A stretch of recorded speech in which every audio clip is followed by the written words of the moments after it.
It looks that way. And we are live. All right, welcome to our first committee meeting of 2021. This is our first committee of a whole meeting, and we will be discussing topics under education, finance, and our policy committee tonight. And first, we're going to start, Mr. Fike, with a roll call, if you could, please. Yes. Allison Wilson. Present. Hunter Ahrens.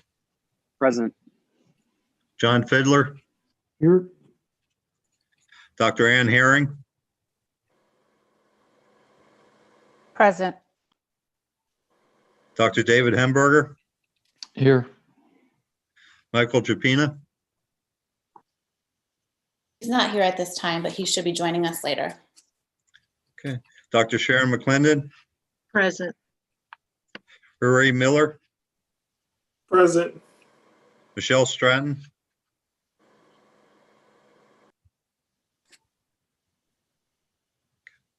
I see. I didn't hear you though. Here. Okay. 8 present, 1 absent. Okay, thank you, Mr. Fike. All right, if you are watching from home tonight and you would like to make public comment regarding a topic that we discuss or on the agenda that's on the agenda tonight, you will be able to do that. That is item 5 on our agenda tonight. And the way that you can go about doing that is by sending an email to questions@myexeter.org anytime during the meeting tonight. And then you will receive information, an email response telling you how to log into the meeting this evening. You will be asked to provide your email address, your phone number, and your address in your email. Okay, we are ready. I just would like to call your attention to the meeting minutes that are posted on the agenda for tonight. And I was wondering if anybody had anything that they would like to change or that they noticed about the minutes. Okay. All right. We will plan on moving those then onto our voting agenda in 2 weeks. Okay, Education Committee, Dr. McClendon, you can go ahead and get started.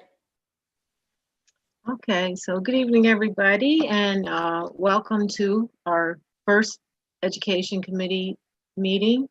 As you can see, we're meeting now on a different day and a different time. We typically meet the second Tuesday, so that was a change. The other change is to the committee structure. Instead of a curriculum committee, we combined curriculum, student functions, and technology, and we're now the education committee. So, I'd like to welcome everybody, our board members, our committee, and any guests. So tonight, Dr. Miner is going to be doing a presentation on RTI, response intervention. She's also going to be talking to you about some classroom books that we would like to purchase for the K through 4 grades, the Fontes and Pinnell. That is something if moves out of committee, we will be voting on that on January 19th. And following that, Mr. Campbell will be going over the Soaring Eagle and talking to us about the changes that they came up with. And then Mr. Campbell will be then talking about the expansion of the hybrid option at the high school. Okay, thank you. And Dr. Miner. All right, thank you very much, Dr. McClendon. As you stated, I would like to talk a little bit about response to intervention this evening. I have a slideshow that will be put up briefly. But I wanted to just first remind the board that a response to intervention is an approach that has been used in the past in Exeter. It's an approach that has been used for well over a decade. And really it is about making sure that we are giving students what they need to be successful. So the response to intervention program is part of our strategic goals of getting to 100% of our students reading at level by grade 3 and beyond and maintaining their reading skills. And then also a broader approach towards getting to 100% graduation rate and making sure that all of our students have the foundation that they need K through 12 to be successful students all the way up through the high school. The actual voting portion of this presentation tonight is the 2 resources, as Dr. McClendon mentioned. RTI is just a strategy, and I'm just want to refresh everyone's memory about that strategy and how it works. But the actual vote for the board at the voting meeting would be on the Faunus and Pinnell classroom book clubs for grades K and 1, that's item B, and the junior grade books for grades 1 through 4, that's item C. And item B is a total cost of $31,664. That is the Faunus and Pinnell book clubs, and the junior grade books for grades 1 through 4, item C, is a total cost of $79,065. Both of those would be, if approved by the board, funded through the Ready to Learn grant. So again, funded through grant funds, not through just the general fund budget. So those items will be discussed more in terms of what they do and how they fit into response to intervention as a part of my program. So I just wanted to kind of let you know in advance that A, B, and C would be spoken about all throughout the single presentation. So Mr. Calamita, if you would start the presentation for me, thank you. You can go to the next slide. So RTI is sometimes called RTII. So you'll see either one of those. So response to intervention, sometimes it's also referred to as response to intervention and instruction. They mean exactly the same thing. It's really just a reminder that it's not just the tools of the intervention, but really the teachers behind them that make the difference for kids. And so that's why we like to be mindful of the fact that it really does take that skilled teacher there delivering the intervention for it to be effective. And response to intervention is the practice of providing high quality instruction as well as interventions, resource materials that are matched to a student's specific need. And it also looks at how a student's learning rate is progressing over time, their level of performance, and using that data then informs the educational decisions that we make for students. So we're never doing it in a vacuum. We're constantly looking at what does a student show they need, how are they progressing in terms of their learning rate, how are they progressing in terms of their performance, and then what do we do in response to that, thus the response to intervention. Next slide, please. So the origins of response to intervention or response to intervention and instruction really came out of the world of special education many, many years ago, although this is a regular ed intervention, not a special education intervention. And what happened for decades really was that special education followed what's called a wait to fail model. And what we mean by a wait to fail model is that in order to qualify for special education for a specific learning disability in reading, a student would have to demonstrate to a school psychologist a discrepancy between their reading achievement and their IQ that showed that they were way underperforming what they were capable of in terms of their IQ score. And in order to show that kind of a discrepancy that would qualify them for special education, typically a student wouldn't qualify until grade 3, end of grade 2, sometimes into grade 4. And at that point, really a student had failed and was so far behind in their reading that they did in fact need special education services. And it was really difficult to catch them up. So this led to misidentification of students as having a specific learning disability who in some cases really just had a failure of the education system. They hadn't been properly instructed, they didn't have the proper resources. And so though they didn't necessarily have a learning disability when they came into school, they had what we call an acquired learning disability because they didn't, could you go back, go forward a slide? You skipped on me there for a second. Thank you. They had, this misidentification. The other thing that happened often was that we would see students as a result be identified for special education disproportionately. So students of color, students from poverty were disproportionately found to have special education needs because the educational system hadn't responded to their individual learning needs at those early grades. Next slide, please. So what are the goals of RTI? And if you can give me another click there, get them all up. Thank you. So first of all is preventing academic problems, right? We want to stop problems before they start. Next, thank you. To provide interventions and instruction early. To attend to skill gaps early and close any skill gaps that we identify to prevent failure. And to avoid a pattern of inadequate responses that may result in referral to special education. So in addition to having the response, giving the child the instruction and the intervention, we'll be collecting data at frequent intervals every 2 weeks at a minimum on students' progression through the intervention. So that if a student has repeated data points, we use 4 or more data points as the baseline that show that they're either flatlining or they're actually regressing with a particular intervention, then we know that we need to change that intervention, or we need to change the time. We need to change something so that it has the desired impact. So through RTI, not only are we intervening, but we're constantly watching and monitoring the data and adjusting as needed. So really RTI is a problem-solving methodology. We first come together and say, what is the problem in terms of the student's ability to have success with reading? We come up with a theory of action in terms of why is that happening and what should be done about it.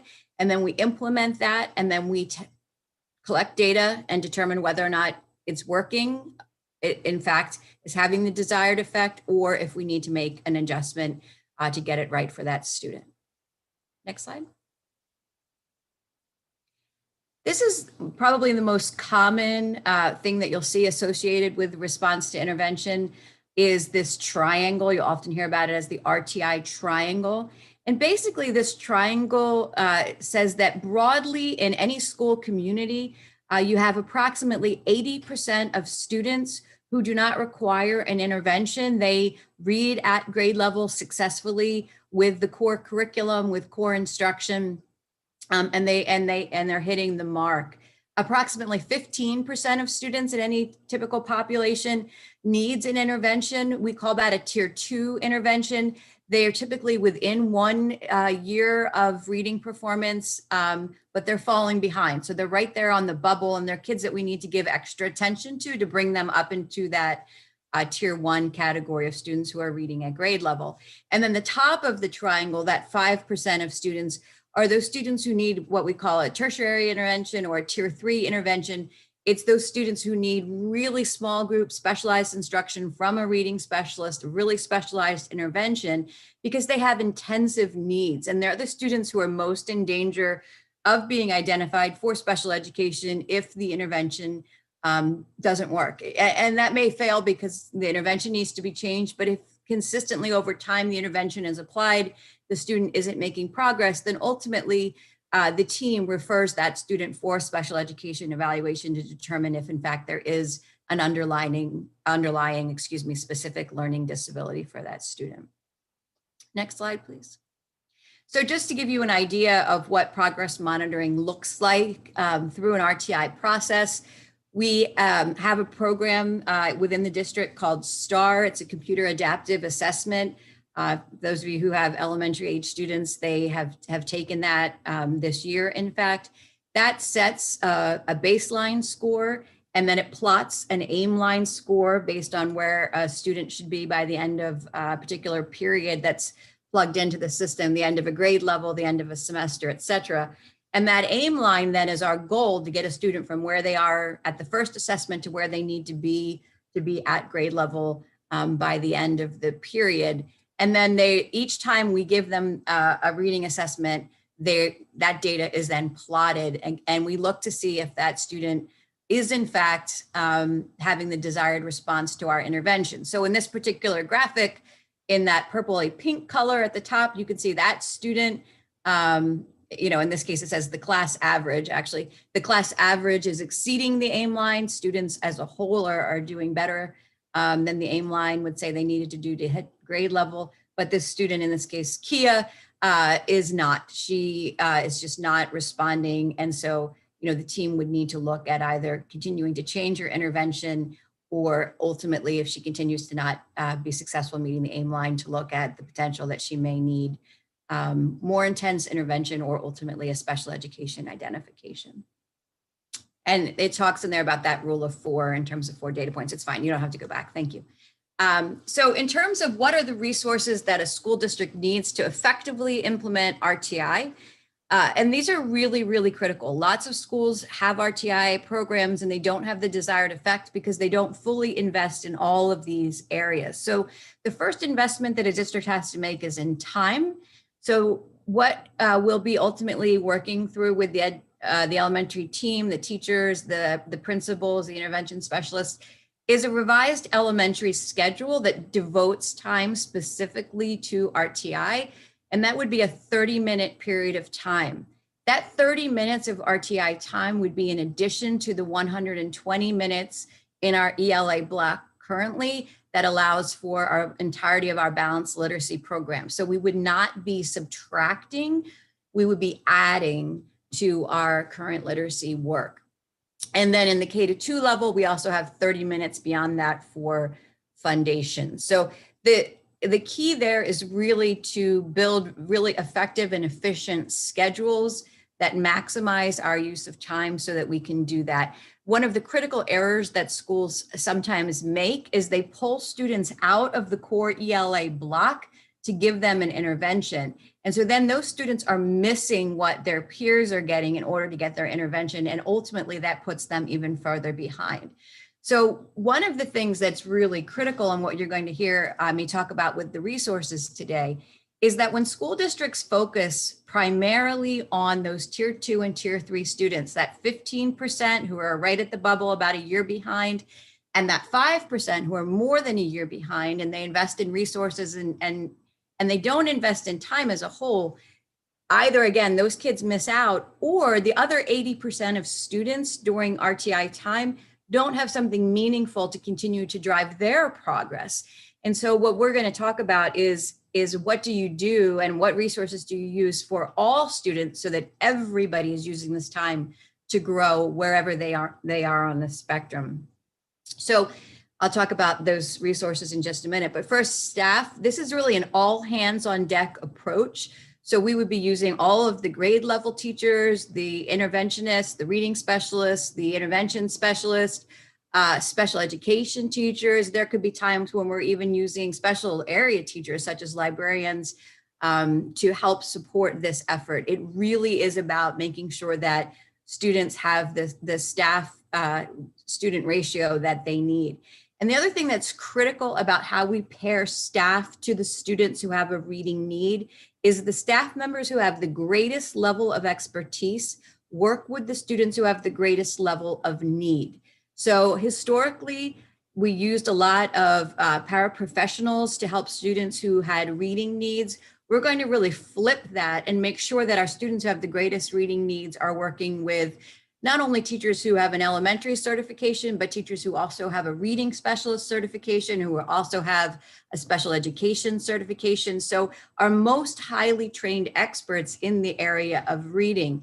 And then as students move up through the tiers, for instance, a tier 1 student would be well served with a grade level teacher who didn't have a reading specialist certificate because they didn't have that. Those students in tier 1 don't have those levels of reading needs. And I often think about it and ask people to think about it like a medical model. You know, if you have, a strep throat, you would go to your family doctor. They're well equipped to manage that. If you had something that required a neurological condition that required surgery, you would not go to your family doctor for that. You would go to a brain surgeon for that, someone who had a very high level of expertise. So you want to match the expertise to the level of need. And so that's what we'll be doing as we look to assign staff to students. And then in terms of the resources, I'm actually going to start at the bottom. E, others is needed. So there's a lot of resources that the district already possesses, such as foundations. We have access to Just Words and Wilson, and we're getting staff trained through that through special education. So there's going to always be individual students who need one of the non-default interventions, and we'll we either have those in our possession or we would acquire them, but it would be in small limited numbers for specialized student needs. Item D, working up again from the bottom, LLI, that's our leveled literacy interventions. The district already has possession of leveled literacy interventions. Our staff has been using them with our students, and recently our staff, our reading specialists, our intervention specialists, and several grade level teachers had an intensive 2-day training to ensure that they were using those materials correctly, and they'll have a 3rd day of that training. At the last board meeting, we voted on, the board voted on text types. Text types is a guided reading program that we would use as our tier 2 intervention, ensuring that students in that bubble, that tier 2 group, got both their classroom guided reading with their teacher, as well as an additional dose of guided reading every day to make sure that they get up to grade level. And then what we're talking about in terms of a board vote at the next meeting and using those ready to learn grants is, what are we doing for those other 80% of students who don't need the text types intervention, who don't need the LLI, but we want to make sure that that half hour is highly meaningful for them and that they're growing as well. It's critical that all of our students are growing at least a year in a year's time, whether they're struggling readers or they're advanced readers. Everybody's time in school needs to be well spent. And what that means is that they are growing from their point on the spectrum to the next level. And so junior grade books and the Fountas and Pinnell book clubs would allow us to ensure that growth for all students during this RTI period of time. So if you go to the next slide, this is what one of those other interventions might look like. This is a teacher who is doing what we call a double dose of foundations, reinforcing the foundation skills that had already been taught in the core classroom, but this group of students didn't acquire them at that time. And so this is a case where they had a very specific decoding need. And so you can see that it's a very small number of students working with a very highly trained professional, in this case, a teacher who was elementary certified, as well as reading specialist certified, as well as special education certified. In fact, this particular individual taught reading specialists outside of the school day. So a very, very high level trained individual working with a very specific program in a small group of students. So that would be what a tier 3 intervention would look like. Typically, in this case, there's 5 students, but typically the target number of students in that would be 3 to 4 students. So really a lot of teacher student face-to-face time. Next slide, please. This is what a tier 2 intervention might look like. Tier 2 interventions typically are a little bit larger than this, up to 6 students. On this particular day, there were 3 students in the group, but 6 students is the biggest that we would have in this, again, for an ideal guided reading group size between 4 and 6. You can see the students are sitting at a table and engaging in a guided reading activity. So that's what the tier 2 would look like with the text types intervention. And then if you could go to the next slide, please. And then for the other 80% of students during this time, they're working in a much larger group. Remember that these students have all demonstrated through the STAR assessment, through their Fountas and Pinnell benchmark assessments, that they're able to read at or above grade level. And so having them in a group of 22, 23, whatever the typical class size is fine.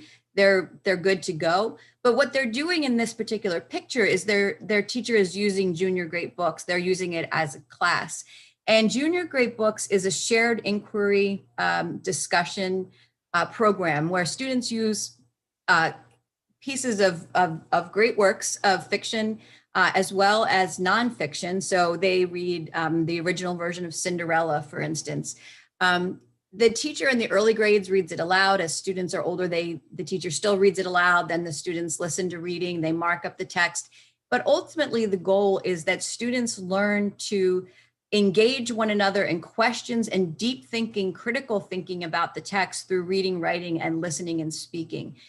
These junior grade books have very high levels of vocabulary, very deep levels of thought that are necessitated in the discussions. And so again, our advanced readers, our on-level readers are really growing during this time as well, while their peers who need the extra support are able to get that. And nobody is missing core instruction as a result, because that core instruction, remember, is still happening in that 120 minutes of the ELA block. The next slide, please. So in terms of what junior grade books and the F&P book clubs accomplish in that time, they really look at, students reading, from annotating the text to interpreting word meaning, students writing, students write notes in the text on Post-it notes. They develop and support their ideas. And then most pivotal in this is speaking and listening skills. One of the things that a lot of our school programs really don't teach our elementary learners to do is how do you take turns in a discussion without raising your hand?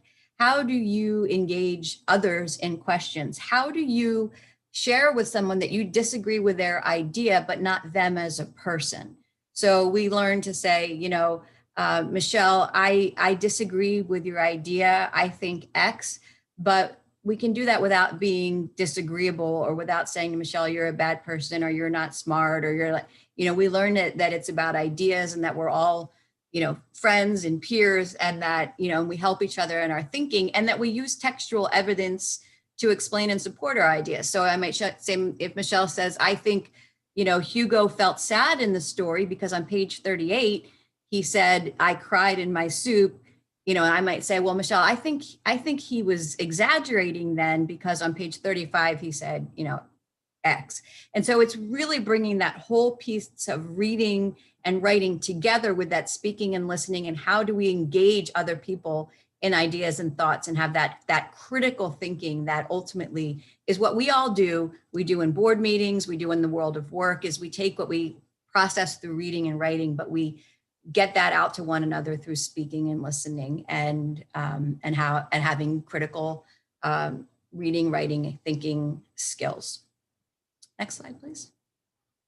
So in terms of what the books look like, again, in the junior grade book series, in grades 2 to 4, they have both the nonfiction inquiry and classic works of fiction and works, just other important works of fiction, not always necessarily classics. And they would go back and forth between nonfiction and fiction inquiry in these programs. You'll note that first grade isn't overlapping between using book clubs and junior grade books, so that it's that kind of year where they move from the Faunus and Pinnell, which is a little bit more supportive, to the junior grade books, which is more challenging by the end of first grade. And then for the kindergartners, using the Faunus and Pinnell book clubs, which again, it's that same idea of discussion and engaging one another in the learning, but it's more targeted to kindergarten developmental appropriateness. All right, so I think the next slide is my last one. Any questions from the board? So again, ultimately what we're asking for this evening is to move the two items, the junior grade books and the book clubs, to the voting meeting, again, to be paid for out of the Ready to Learn grant. But I wanted to give you the context of how we would be using those programs. Dr. Miner, I have one question. You said that we were already using our RTI in the district. Were we currently using it, and what you presented tonight, is that just some restructuring and enhancing the resources, or what was happening before? Well, thank you, Dr. McClendon. That's a great question. And I'd like to actually turn it over to Dr. Winters, if I might, because I haven't been here in past years in terms of how RTI has been used historically. So Dr. Winters, can you share what has been done historically? Sure. So we've been using RTI for several years, I believe almost back as far as when we started balanced literacy. The focus has always been on the literacy aspect of RTI. There are interventions for math that can be part of RTI. There's also behavioral interventions that can be part of that. Those have not been areas that we've historically focused on in the district. I know through the work of our reading and intervention specialists in particular, and Dr. Miner mentioned LLI, that's a resource we've had here in the district for many years. So we've been doing tier 3 interventions using LLI. We've also had foundations for a long period of time. So I think really what Dr. Miner has done this evening with the presentation is taking some of the bones that have been in place in the district related to RTI and literacy and adding those final pieces to it so that there's a comprehensive, consistent approach moving forward that's being used across all 3 buildings. Would we say previously that we didn't kind of cut out that 30 minutes for all students separate from the 120 minutes? Were we trying to like combine it? So now we're going to kind of pull it apart from that? Yes, previously, Allison, yes, you're correct. I think it was more so if somebody needed an intervention, when during ELA time, they were pulled to work with a reading or an intervention specialist on that. And so I think the very strategic decision to create separate time for RTI to where all students, depending on which tier they're in, are getting that necessary instruction is a substantial difference, and the consistency across all three buildings, that this is something that we're going to implement at all three K4 buildings in the same way. I would also add to that, Mrs. Wilson, that idea of the core plus more is really what we want to talk about when we're talking about RTI. Initially RTI was spoken about as, the core is tier 1 and therefore tier 2 and tier 3 kids should get something different. And I think what we've learned over time is that all kids need the core. We've invested in really high quality programs. We have excellent teachers. So we need to add to the core and not have some group of students, have that time subtracted away for their intervention time. I know that obviously there's not schedules and everything's not lined up and ready to go, but my question is, I believe that they'll be shifting, that maybe students wouldn't have the same teacher during their tier time that they would have normally for their regular reading instruction. So is that something that parents might be expected to know? Your child might be seeing another teacher during this tier time. Yes, absolutely. So we're looking to really launch this approach next school year. So in the fall, nothing to happen this school year. We, need to provide training for teachers, explanation for teachers, the schedules need to be created, all of those sorts of things, and really be ready to go for the fall. But one of the fundamental principles in handling RTI this way is that, in fact, all students get up at RTI time, whether you call it tier time or tea time. A lot of schools call it some kind of clever name for the time, but all students get up and they go into a different teacher's classroom. A few students may end up just by odds with their existing teacher, or, a student, for instance, who had severe anxiety, we might schedule with their existing teacher if that was the right level. But what's important about that are a couple of things. One is it takes away the stigma of some children having to go down the hall. All children are getting up and doing something different. And so when I'm a first grader, a second grader, a third grader, if I'm going to see, Mrs. Smith for a tier 3 intervention, I don't feel any differently than, Mrs. Wilson, if you're going to see Mrs. Brown for a tier 1 intervention. All we know, we're second graders, third graders, we're getting up and going somewhere, and it's exciting, and we're doing that. So that's one advantage, is it takes away the stigma. Another advantage is, because you can then have all different teachers working in the intervention. So I might have a grade level teacher who's also a reading specialist in terms of her training, who could deliver another LLI group. And so her class would need to be dispersed in order to use that talent that she has. So it allows us to better utilize our teacher talent to really meet the needs of the students. And then finally, another advantage of it is that it puts another set of eyes on a student and their reading needs or their reading strengths in the case of tier 1 students, so that when the grade level is coming together and thinking about how they want to structure curriculum or talking to parents, those sorts of things, sometimes in the course of a day, just having a different pair of eyes on a student can be a really powerful way to learn more about that student and their needs. So for all of those reasons, that switching groups for this RTI time is a critical portion of that. And parents would be notified. So what we would do in terms of process is in September, we would do the assessments, we would do the STAR, we would give Fountas and Pinnell benchmarks for students who the STAR indicated we needed a deeper look initially in the beginning. We would meet together as data teams, determine where we wanted to put kids in terms of, again, that need and the matched intervention. And then letters would go home to parents that would say, your child, it will be seeing Mrs. Smith for inquiry work during, RTI time, where your child will be seeing the reading specialist for, work on decoding during RTI time. So parents will know both what is their child working on and what other teacher might they be seeing in that time before this starts. So they don't come home and have no idea what's going on during the school day. Thank you.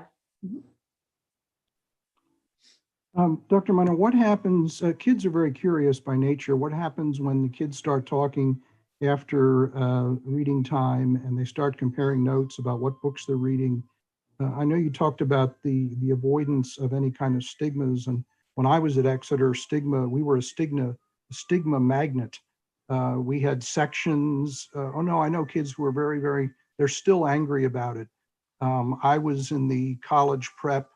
So I was in 5A and 5B, and the kids who were basically dismissed were in 5E and 5F. I mean, we couldn't have done a worse job of identifying the sections by declaring that the kids in E and F were basically doomed to failure, and the kids in 5A and B were headed for college.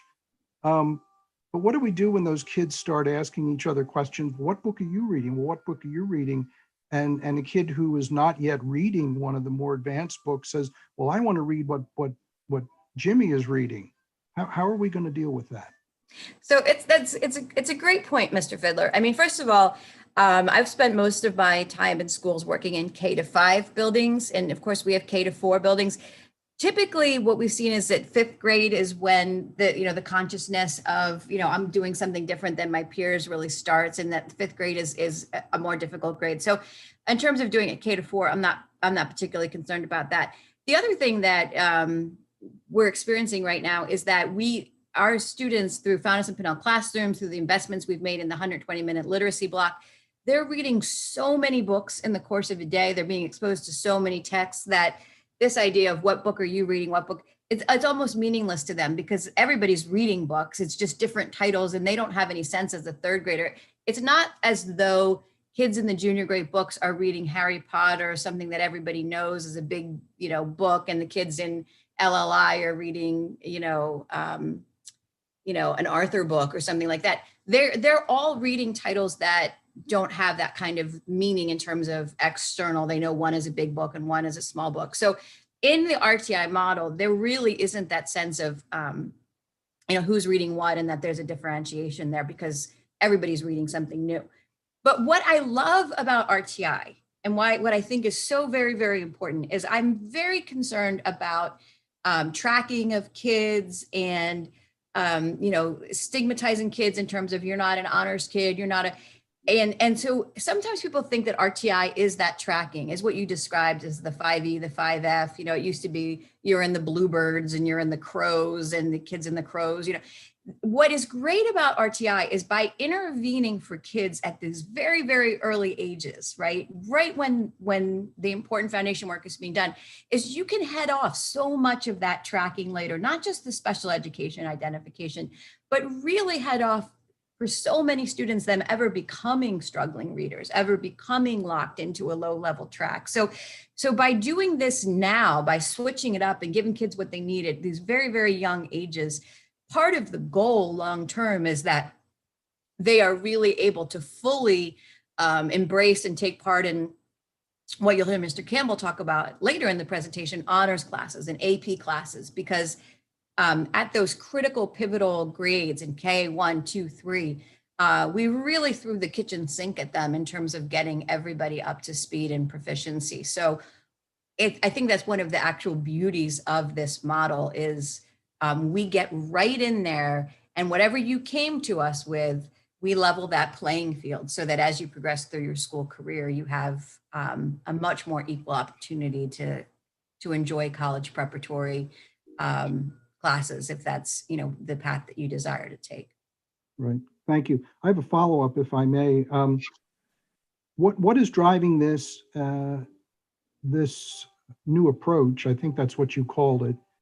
Is this a revision of? This is a revision of something we've already been doing. But what is driving it? Why now? In other words. Well, I mean, part of it, Mr. Fiddler, is that this is the approach that I have used in the Perkiomen Valley School District, we used in Phoenixville School District, we used in Upper Dublin. And in each of those cases, we saw our scores for all kids rise dramatically. In Evergreen Elementary School, when I was principal there, we, were up to 4th in the state in reading achievement, and largely because of what we did in this response to intervention model. And then we were able to take it to scale at Phoenixville and to take it to scale at Upper Dublin. And so it's something that in multiple districts with varying degrees of demographic and other types of need, this model has proven to be very successful, because what it does is it capitalizes on the teacher talent that we already have. It provides teachers with the absolute best resources that are available, the training for that, and then the data analytics and the process and procedure that you need to deliver this consistently over time. So the reason I think that we're doing it now is, one, we have an absolute demonstrated need. We have approximately 50 to 60% of our kids reading at grade level, which means 40 to 50% of our kids aren't by grade 3. We know that with the pandemic, with the school closure last year, with all of the disruptions just to our society, that all students have suffered to some extent with reading and math acquisition. So now is the perfect time to really make sure that we redouble our efforts, both in terms of our historic performance and the recent pandemic events. And this is something that, I always say every superintendent comes to a district with a passion of some sort, whether it's athletics or whatever it is. My passion is early literacy. And so here I am with a passion, with a process, and in a time that we need it. And I think we have the most important ingredient, which is phenomenal teachers, a very supportive school board and a community, and a desire to make Exeter the best it can be. And that starts with our youngest learners being successful readers. Great, thank you very much. You're welcome. Dr. Weiner, I have just one question. So first of all, I'm really pleased with all of the initiatives and the interventions and the resources. I think we're all pleased as a board, that this is not increasing the budget, that we're getting it from grants and the CARES Act. But I heard Dr. Winters mention about, RTI for math. And I know what, we're doing as far as if they don't have the foundation for reading, that's going to lead to difficulty with math. But are we going to look at some point of doing something like this, with math? Because, we do have, we all know about the math scores too. Right. So I'm just wondering, are we looking at that down the road? So it's a great question, and it's one of the always questions that comes up with this, because inevitably schools that struggle in reading, their math performance is worse. And I've shared at previous meetings, and I'll continue to reiterate, as you indicated yourself, Dr. McClendon, that ultimately math is reading plus calculation, right? Comprehension plus calculation to get to math success. So we have to nail comprehension. We really have to do that in these K-3 grades in order to have future math success. The other part of calculation is fact fluency and practice, right? So we have invested in and implemented First in Math. Our students have been racking up amazing numbers at Riften. I think over 1 million problems solved. Some of our students in classes have placed 10th in the country already. Families are doing a great job, and teachers are doing a great job with First in Math. So First in Math is getting after that fact fluency and that practice element of math. Dr. Soon, the person who invented First in Math, speaks very powerfully about when you look at musicians, who are very high level achievement, play in orchestras, they spend a small percentage of time learning a skill and then a large percentage of time practicing that skill. That's fundamental to math success. And so what we're trying to do with First in Math is get that practice of that skill so it becomes automatic, so it becomes fluid.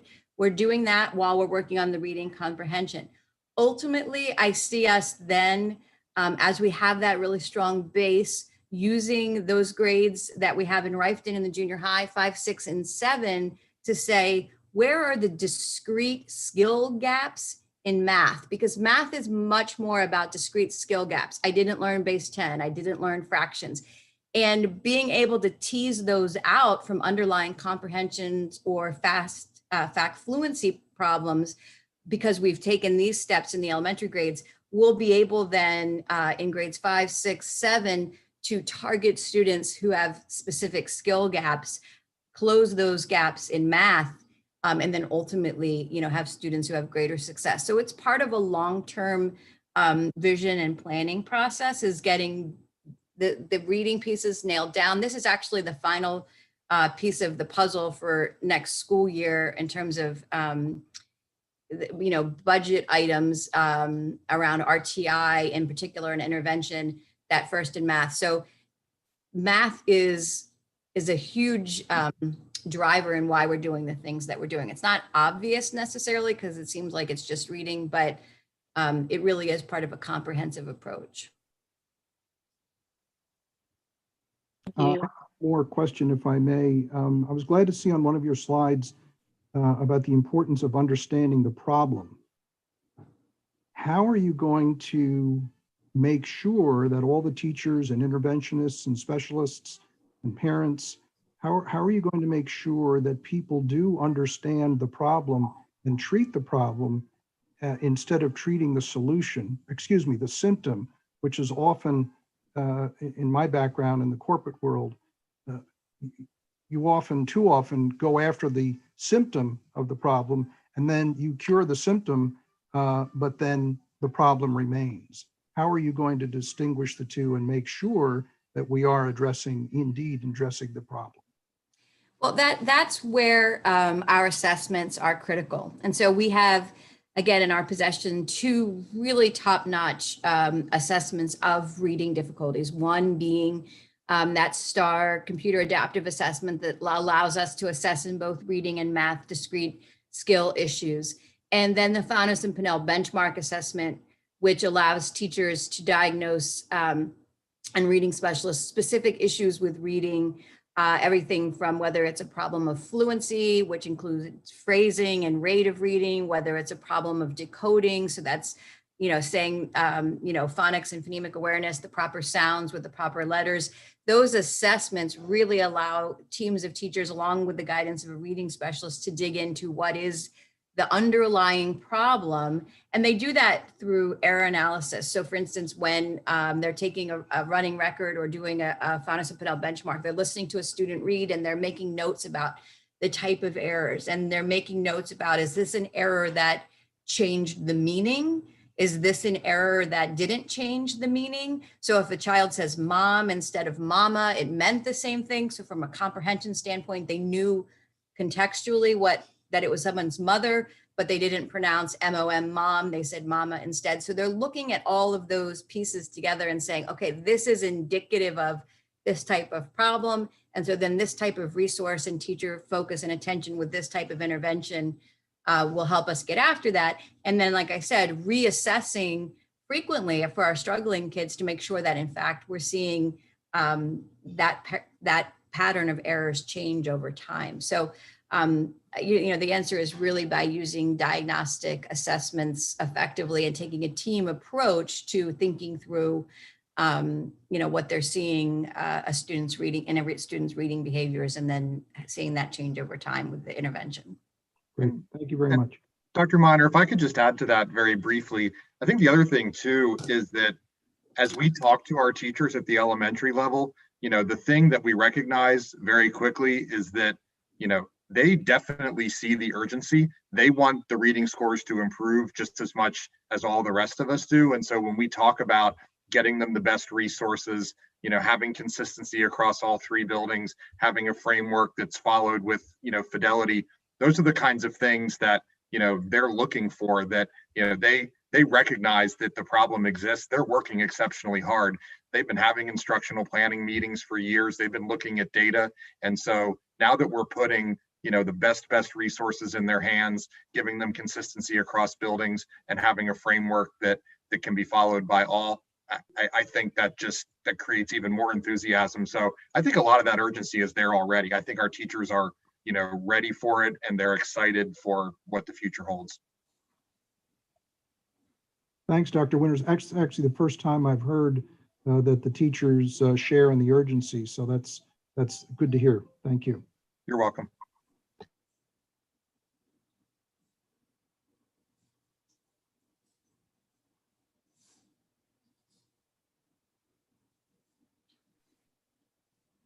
So are there any more questions for Dr. Minor? Comments? So then, Dr. Minor, you have anything else? You finished? No, I'm finished, other than, again, I would just, ask that the board move, B and C to the voting meeting at the end of this meeting so that we can move forward with those purchases again through that Ready to Learn grant funding. Well, I mean, I definitely support, that, and I see the value in it for our students' success. I don't know if any of the other committee members have any comments about it. I certainly, I'd be willing, as a member of the board and this committee, a new member of this committee, I don't think we have to wait for grants.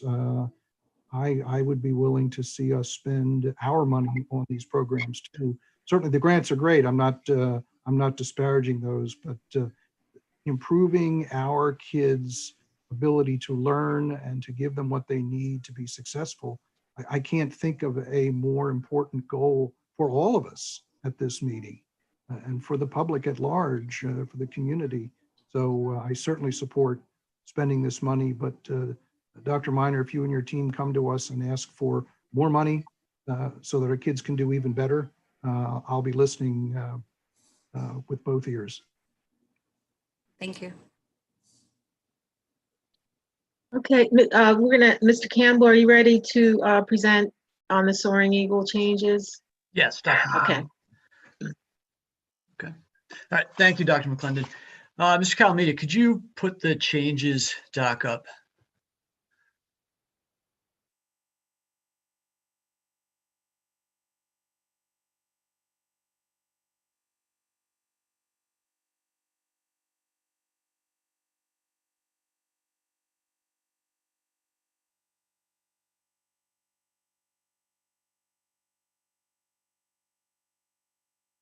Thank you. So what I'd like to do is simply walk us through the changes of note for this year's Soaring Eagle for the 2021-2022 school year for our program of studies for the high school. As is always, we lead with some minor changes that are not worth highlighting. We go through and look for slight errors. So I'll start with the changes of note.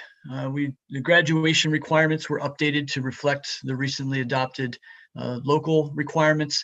There's also a note in there regarding the delay in state graduation requirements that emerged out of the recently passed Act 136, which moves the 5 pathways for students down to the class of 2023.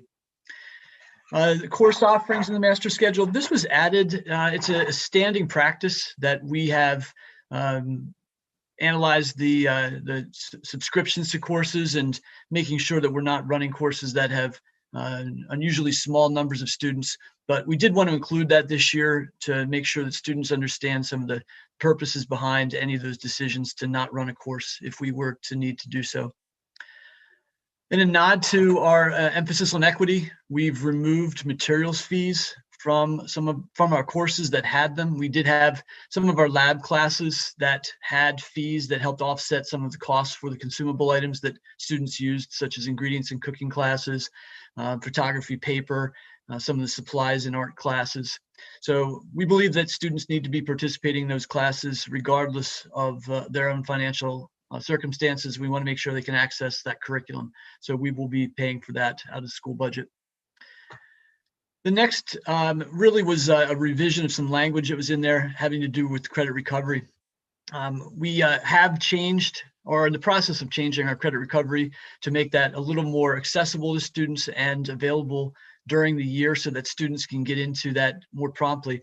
But what we also did was add some points about the supports that we have in place to hopefully prevent that need, sort of a touch back to some of the points that Dr. Minor made with RTI earlier. So we just updated some of the language there and clarified the credit recovery for the cases where that's necessary. In the course level recommendation and selection, I think it's really important to emphasize that our goal is to really maximize the potential of our kids, grow them, and most importantly, make sure that they're successful in the classes that they have. So we're moving away from grade-based prerequisites and more toward individualized guidance and recommendations from teachers regarding what kids should be taking in subsequent years, whether it be courses or course levels.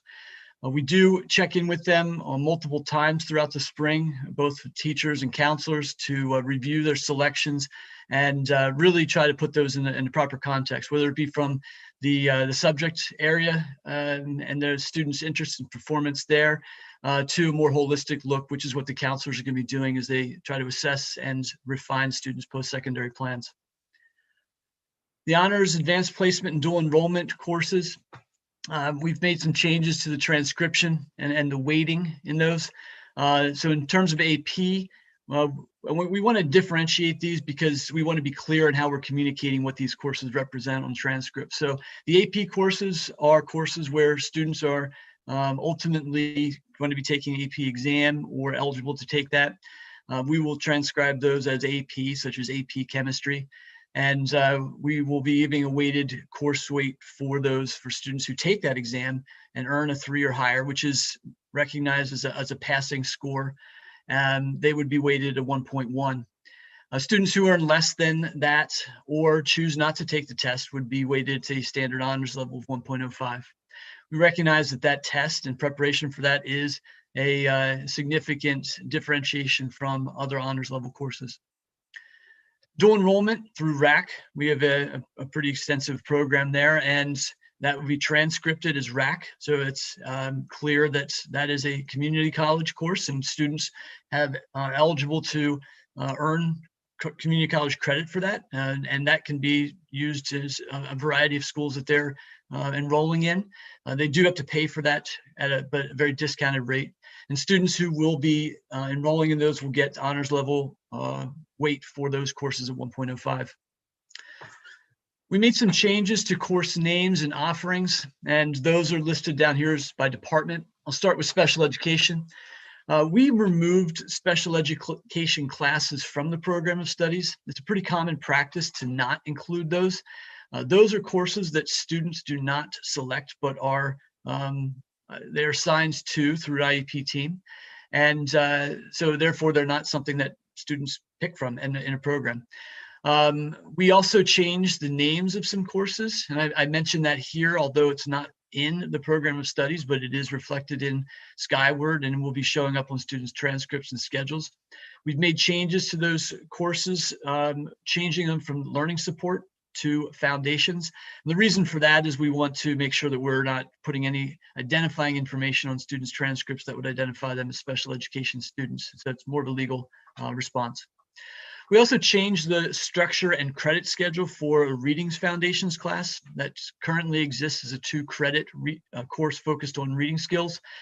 We want to make sure that those students have more access to ELA skills and hopefully move those students into some higher level courses as they progress. So we're dividing that into a reading skills credit course and a 1-credit ELA skills class.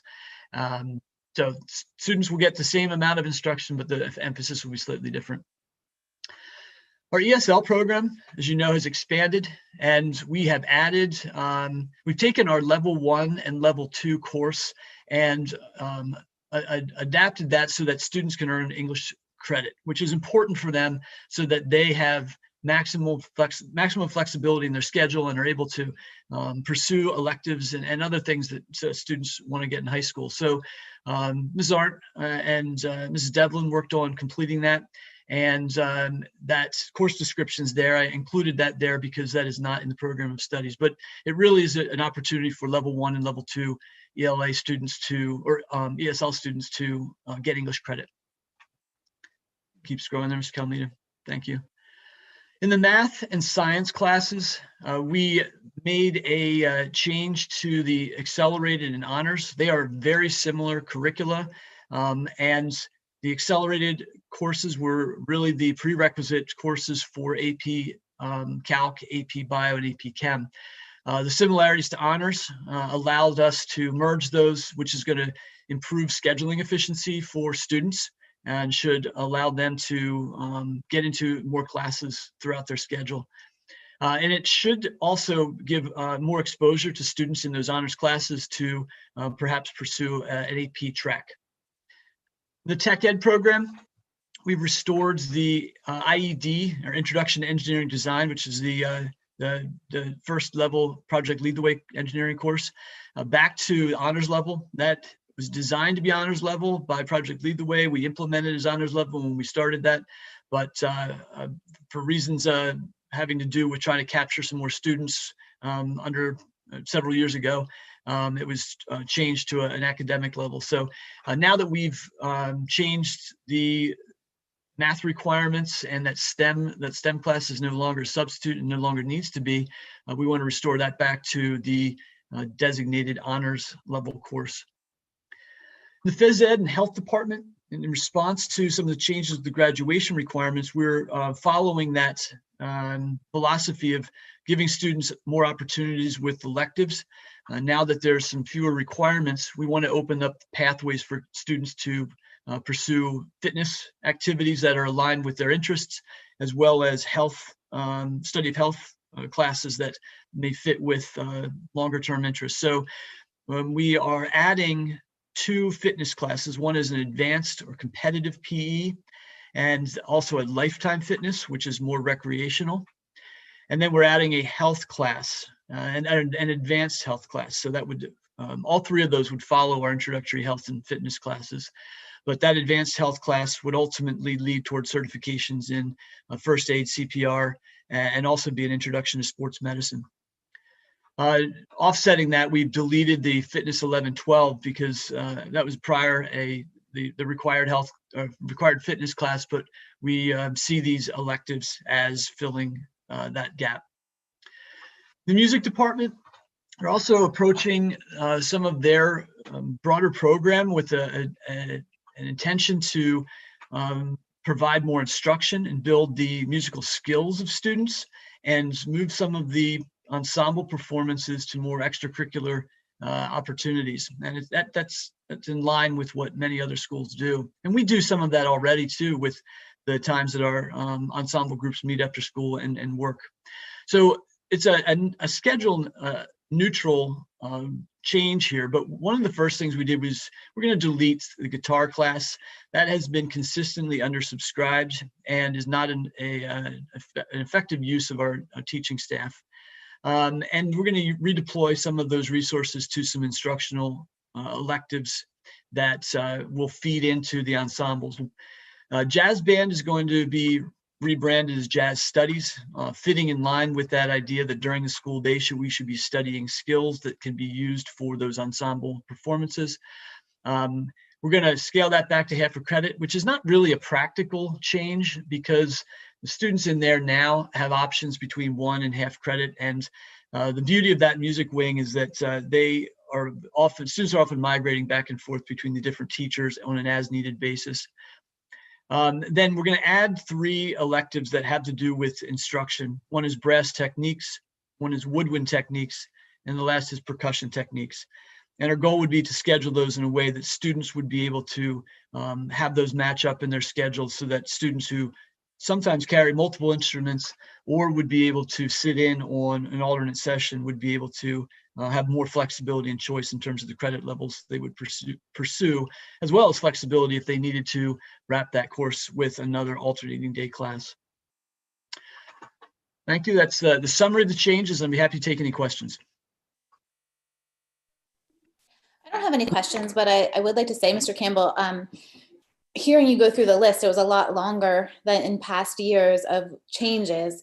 And kind of what I heard you saying over and over again was equitable access for all students, maximum potential for students, and maximum flexibility in scheduling. And I think those are all wins for our students and will help them get the best education possible. So thank you for putting forth these changes.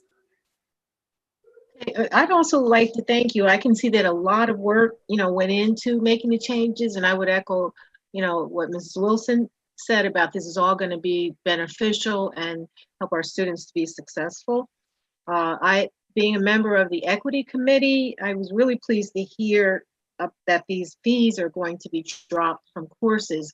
Although we know that there was some support provided for some students, we know that there were probably students who weren't, taking advantage of that and therefore did not have the same opportunity. So, being equitable, that's one of the goals, that we want to accomplish, is making sure that all students have the same opportunity to be successful and to have access to courses or whatever it is. So I'm really, like that you've done that, but I think all of the changes, that you made are all positive. So I'm happy that you took the time to do all this work. Tom, just a question about AP. As you know, besides graduation rate and test scores, AP was one of the areas considered, or is one of the areas considered by the consultant who puts together the rankings for U.S. News and World Report. How will the changes that you went over for the AP classes, AP program, how will those changes address the deficiencies that showed up in the latest AP or the U.S. News and World Report rankings? We are anxious to see how this might grow our enrollment in the AP classes and also the students' attention to the AP test. It is a very solid and well understood piece of educational currency that kids can carry to other, to colleges when they go up to school.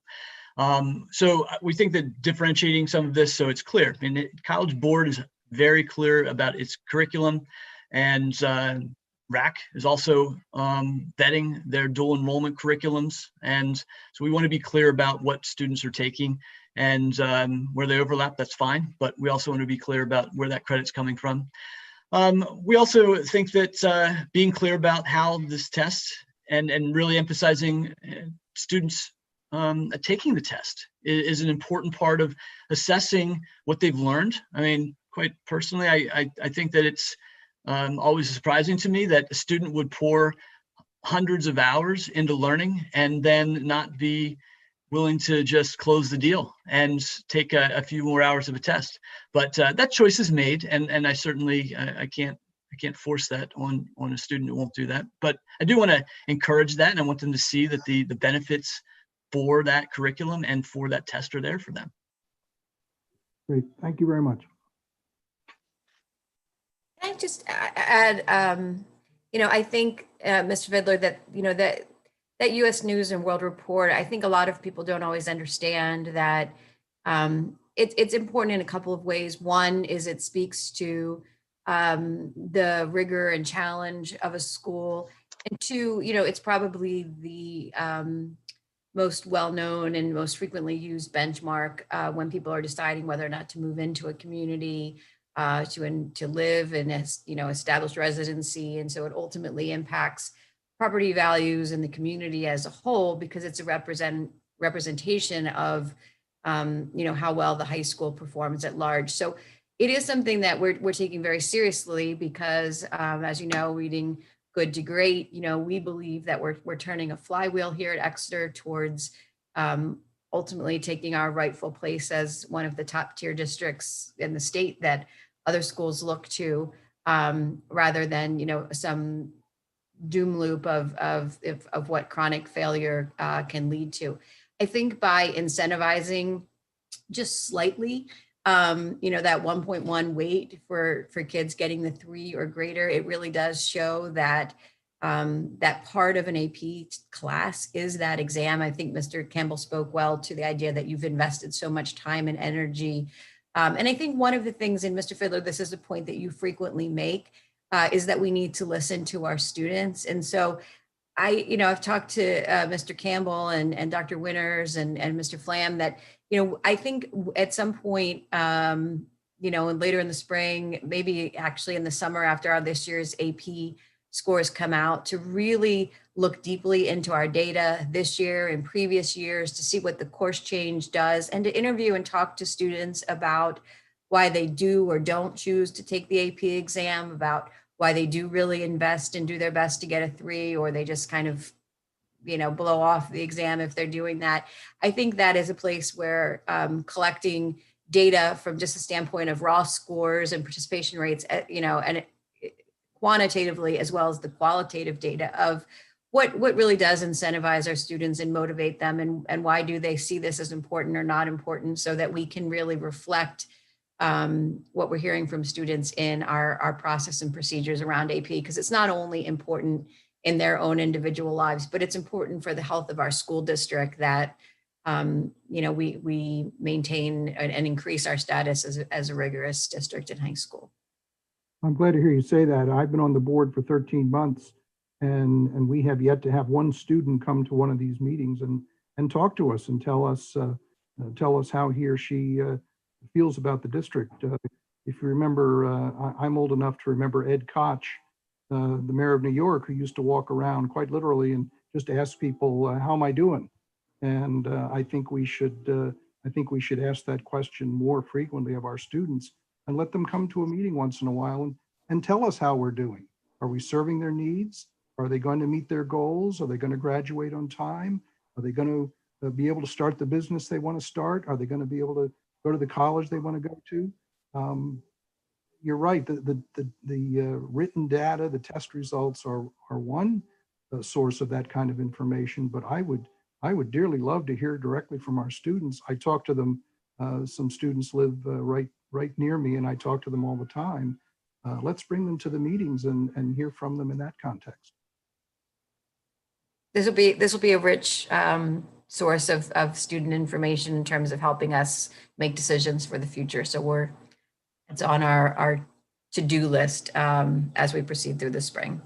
Great. I just had a comment to that point. I know we've had annual opportunities to meet with students at the student forums that Mr. Campbell puts together. Are we going to continue to do that, Tom? We will. We will. Okay. Yeah, I think those are very important. Yeah. And all board members are invited to participate in those as well. Absolutely. I think it's a great opportunity for us to really hear in their own terms. I think coming to a board meeting is a little bit difficult, but when we can see them in their own school and the numbers of kids that we have a chance to actually see, it's really there's a lot of benefit in that as well. Tom, any plans to do that this spring by Zoom? We might. I have had that thought. It just hasn't made it all the way up the list, and but it is something that we've missed this year, and we have gathered students for some feedback. I've been meeting with a small group occasionally, but yeah, the student forum was definitely a much more of a formal and larger scale event. So I don't know that I want to commit to it, but I would say that would be nice. Great, I agree. Thanks.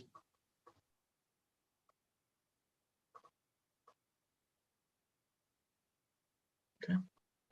Dr. McClendon, are we ready to move on to our next Right. topic? Yeah, I was just trying to get unmuted. So, Okay. Mr. Campbell, was there anything else then that you wanted to say about the Soaring Eagle, or you ready to move on to your next presentation? No, I just appreciate the feedback and the questions, and look forward to putting those changes into effect.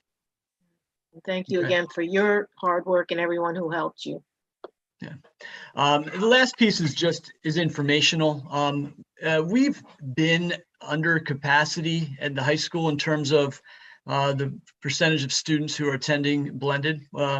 So we have about 50, rounding, about 55% of our students are full virtual, and about 45% are blended. So on any given day, we've got less than a quarter that are in the building. And when we've planned originally, we were anticipating 35 to 40%. We've had the blended students in, and we've expanded that somewhat with some of our special ed and ESL and our academic, academically needy students. Some of them are coming in 4 days a week. But given the space that we have and the smoothness with which the students have been operating within the building, we're looking at ways that we can have those students who are currently come in a little bit more. We would not be introducing any new students to the building. simply would be having the students that are currently there coming in 3 days a week instead of the current 2. No firm plan on this right now, but wanted to let you know that we have been running some numbers, taking a look at how that would look. And if things look promising, that we may look to do that sometime early in the third marking period, depending on how things look on the ground.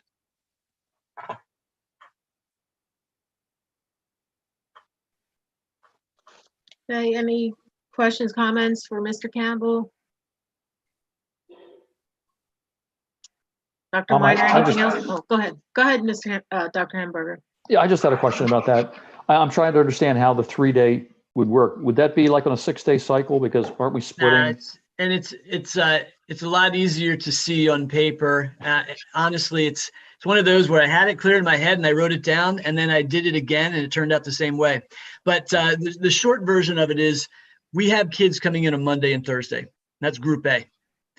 We have kids coming in on Tuesday and Friday. That's Group B. So on Group A days, we bring in our Group A kids like we always do, and then we bring in half of Group B. So those kids in Group B who now come in on Tuesdays and Thursdays, that first half would come in on Mondays, Tuesdays, and Thursdays. So really what it does, it takes the current group of kids, spreads them out among those 4 days, and just halves those groups again and splits those among one of those 2 days.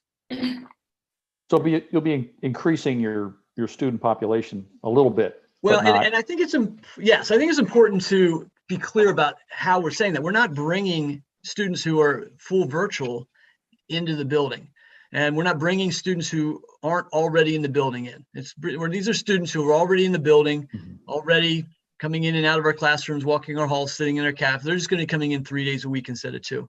And I think they're ready for it. I mean, the fact that these kids want to be here and they're seeing the benefit of the structure of being in the building and walking through, just going through the course of their day and then the physical context of their day. So I do anticipate that they would be, they would welcome an additional opportunity for that, and keeping that below that threshold for which we planned. Thank you. Mr. Campbell, I don't know if you can hear me. It's Dr. Herring. I want to say thank you for that. I think it's great because it does seem as if we are moving forward in trying to get to that point where we will have the kids in every day. And I think it's great for the parents to see that we are making that effort. So thank you. Welcome.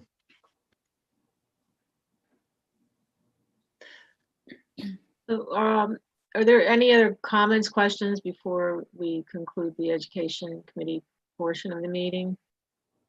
Dr. McClendon, you had asked if I had any comments. I do want to just really thank so many of our administrators, of course, Mr. Campbell for all of his hard work on the Soaring Eagle document, and Dr. Winters, and just all of our administrators, our teachers. We are undertaking a lot of change, really looking towards those pathways, that the equity, the opportunities for students, to Dr. Herring's point, looking at how we can, increase days in the school safely. So, it's so much hard work, and the team has just been absolutely amazing. And I would just be remiss as superintendent if I didn't just take a moment and just publicly thank everybody, because we all know that this has been an incredibly trying and difficult year, and it would be easy. And I suspect there are places where people are kind of taking a pass on doing anything but just trying to survive the pandemic. And I think our team is working so hard and doing so much more to ensure that our students, future is bright, and that we are well prepared for next year, that our students are well prepared, and that we're, continuing to move the ball down the field. So I just, again, want to just publicly thank, that entire team. They work tirelessly towards these goals. So I feel very lucky to be, working with such a tremendous team of administrators across the board. And I just want to say, I heard a lot in the presentations this evening and with other initiatives, providing opportunity for students. And, we hear a lot about the achievement gap, and especially among certain demographic groups. But really what the research shows, it's not an achievement gap at all. It is an opportunity gap. And so, you know, if we really want to close or eliminate that gap, it has to be by providing these kinds of opportunities for all students. So, you know, I thank you for all of your hard work. Mr. Campbell, did you have anything else to add, or were you finished? Nope, that's all for me. Thank you, Dr. McClendon. Okay, well, thank you, Dr. Miner and Mr. Campbell and Mrs. Wilson. Then that concludes the Education Committee portion of the meeting. Okay, thank you, Dr. McClendon. And just a reminder, if you have any public comments that you'd like to add, you can email questions@myexeter.org, and we will get the information so that you can join our meeting in a little while. Now we're going to be moving on to Mr. Ahrens, the Finance, Facilities, and Audit Committee. Thank you, Mrs. Wilson. Brian, I'm going to toss this one over to you for tax collector rates for 2021, 2025. If you can just introduce this and then also specify what your recommendation is going to be. If it's approved this evening to move to the voting agenda in 2 weeks, please do so. Okay, actually your policy 606 states no later than the month of February immediately preceding the primary election of tax collectors, the board shall fix a salary and or commission rates for the collection of school taxes. It's not really the month of February, it's before the petition dates for people to start filing, which is February 15th. February 16th, if a person wants to run for tax collector, they can start collecting signatures on their petition. But by law, they have to know what the compensation is going to be and decide if they want to run for that office. The present rate has been set for the last 4 years at $2 per bill collected. I am recommending we move that to $2.10 for the next 4 years for bill collected. Mr. Fike, could you just specify quickly, is that increase of 10 cents for each one of the bills that's being collected, or is that only for the real estate? That's for each one of the bills being collected.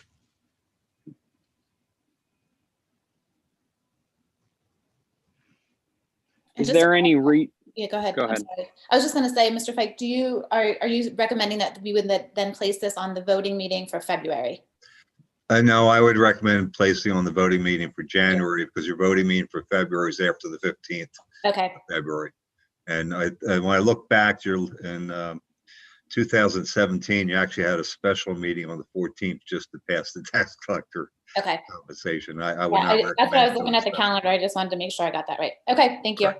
Mm-hmm. Mr. Fike, is there any reasoning behind, I'm sure there is reasoning behind it, I didn't mean to ask it that way, as to why we increase the per capita rate? Because as I'm looking at the comparative analysis, I think that we're the highest in the county for school districts. Would we be able to hold that steady, or do you anticipate that that's going to add to problems with the per capita tax collection? There's actually more work involved doing per capita collections than there is for real estate collections, because per capita is basically every person, where real estate is every property. And there's a lot more people in the district than there are properties. Plus, there's a lot of changes. You know, the collectors basically have to put in all the new people in there, get the information from realtors. So there's a lot more work on the per capita than there is on the real estate. They've always kept them about the same. But. Okay. Are there any questions on this? If not, what I would do at the end of this meeting is recommend that we move that 210 increase to the January voting meeting. And I'll be doing that after public comment. But I think this would be a good opportunity for anybody to ask any clarifying questions. Yeah, Hunter, I'd like to just ask, Brian, do you have any experience with any school districts that have a system where taxes are collected through a different system other than using a tax collector? I think, you know, and what do we actually spend per year in terms of tax collection services? Would you total this something? Roughly $70,000. Okay. plus the cost of mailing and cost of creating the bills. But commission's roughly 70,000. There are schools that actually collect themselves. The Reading School District does their own collection, but they're also under a different municipality code than we are. If you collected yourself, you have to negotiate a non-collection fee with the tax collector, because the tax collector is an elected official, and by state code, you have to have elected tax collector. And then they basically turn over their authority to you to collect their taxes. So do some school districts use a different system in order to save $70,000 a year? Well, no, that's on our district. Other districts, their taxes are number. Yeah, I mean, but is it a cost savings No, I measure don't that some see it as a districts have? cost savings. Where I see it is, there's some areas where people don't run for tax collector. And if they don't have anyone run for tax collector, then the district, or actually the municipality, the first one to have their bills go out, have to appoint someone, and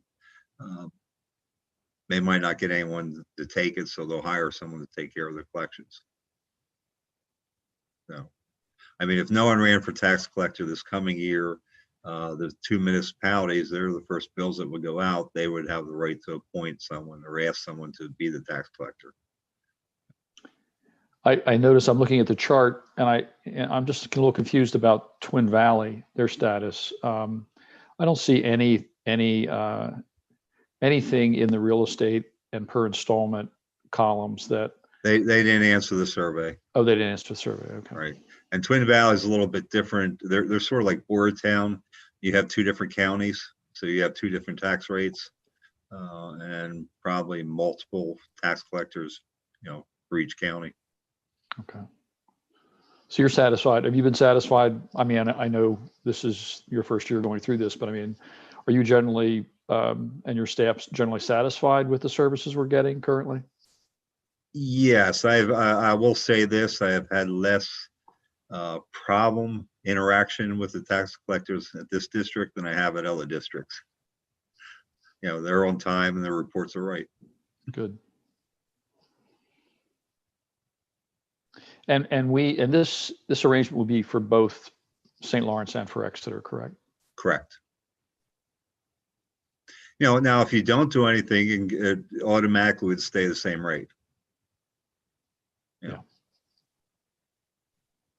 Thank you. Okay.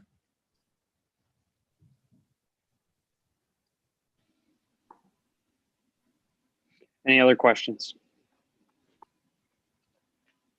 All right, Brian, do you want to open up on the transportation facility? Just while Brian's getting ready, this is an update conversation. We're not making decisions this evening. We're not making decisions at the January meeting. It's not anticipated that we're going to make any decisions at the January meeting, but the administration has been working consistently over the past couple of months to try and bring a portfolio of options. And I think this evening is going to concentrate primarily on the rehabilitation of the current site. And Brian, if you want to add anything to that, feel free. Mr. Ernst, would you mind if I just said a few words before Mr. Fike started? Sure. I thank you. Mr. Fike, of course, kind of came in late to the transportation facility discussion. Really, as did I. This is obviously a conversation that the district has had for many, many years.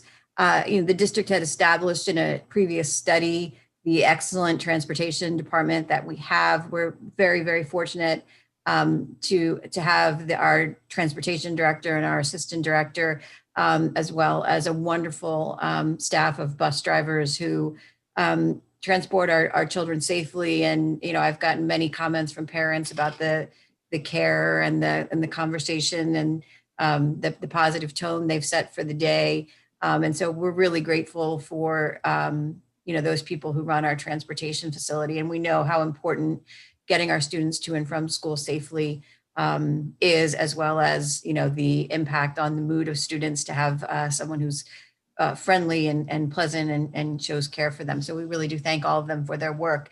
One of the things that when I first came on board was very clear was that there was a real need to do something about the transportation facility. I think there has been a lot of debate and discussion about what should be done. I know there was a time where it was, there was a lot of concern about the cost and whether or not, it was being overbuilt.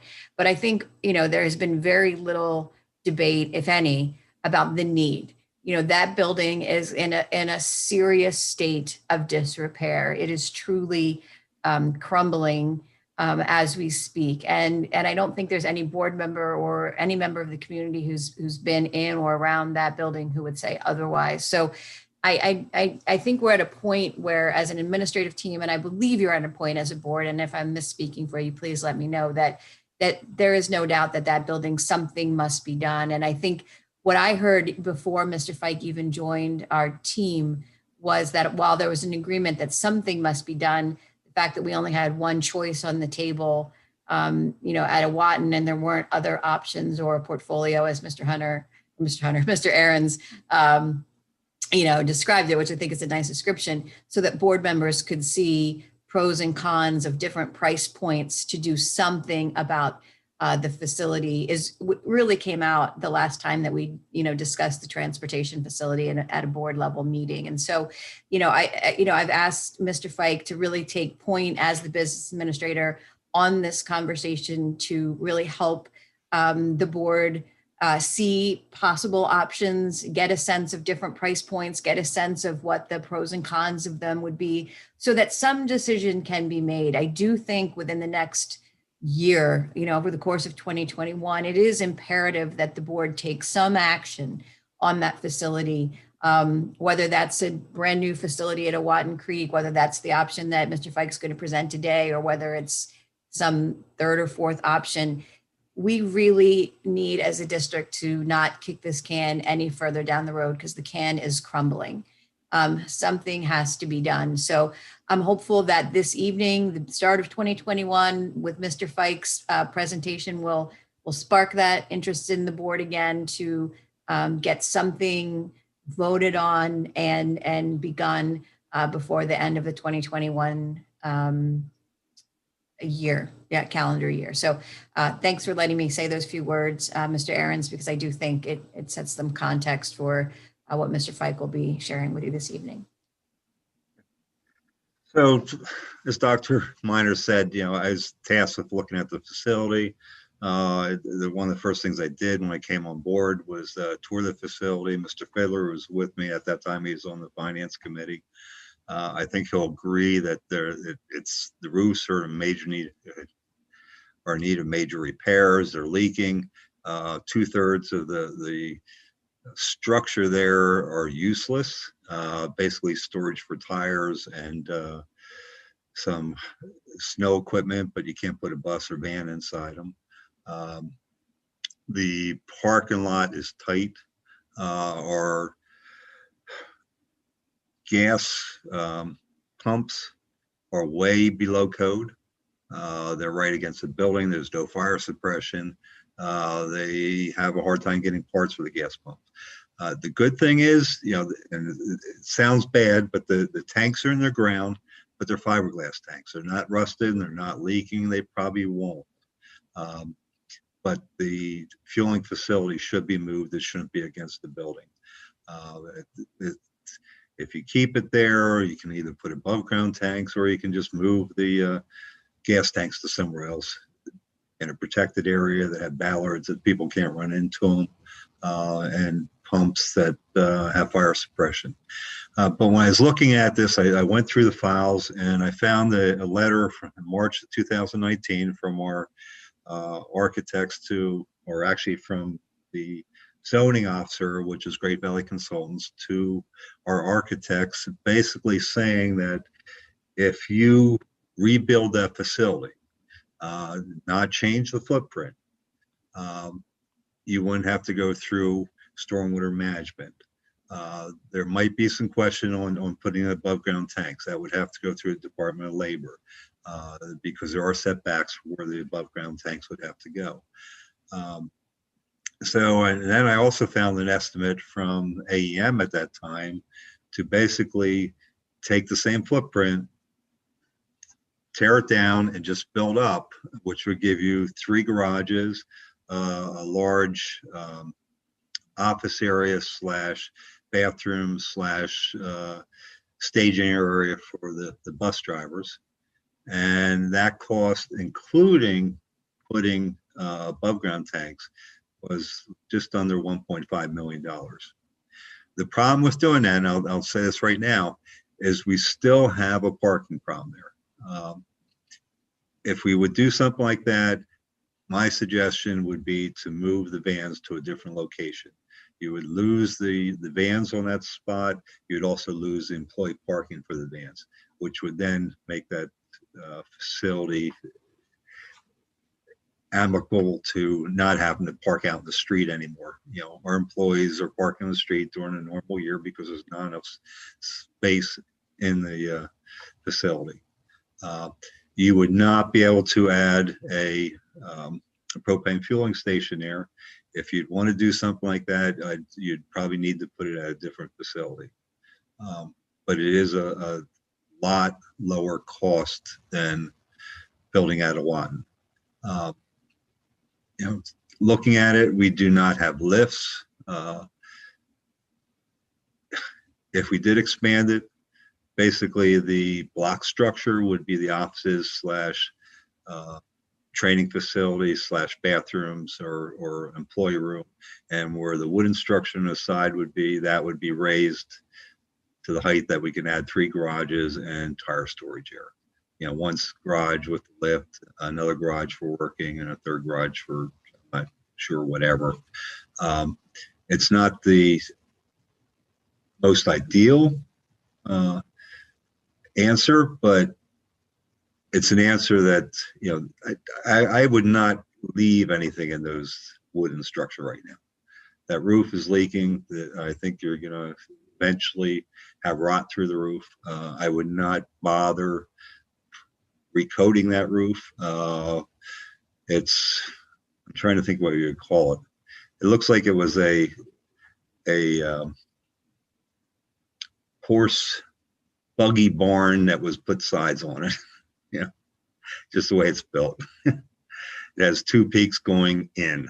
You know, I'm not sure. Has everyone toured the facility or not?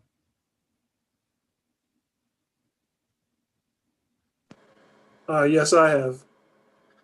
Do you agree with me?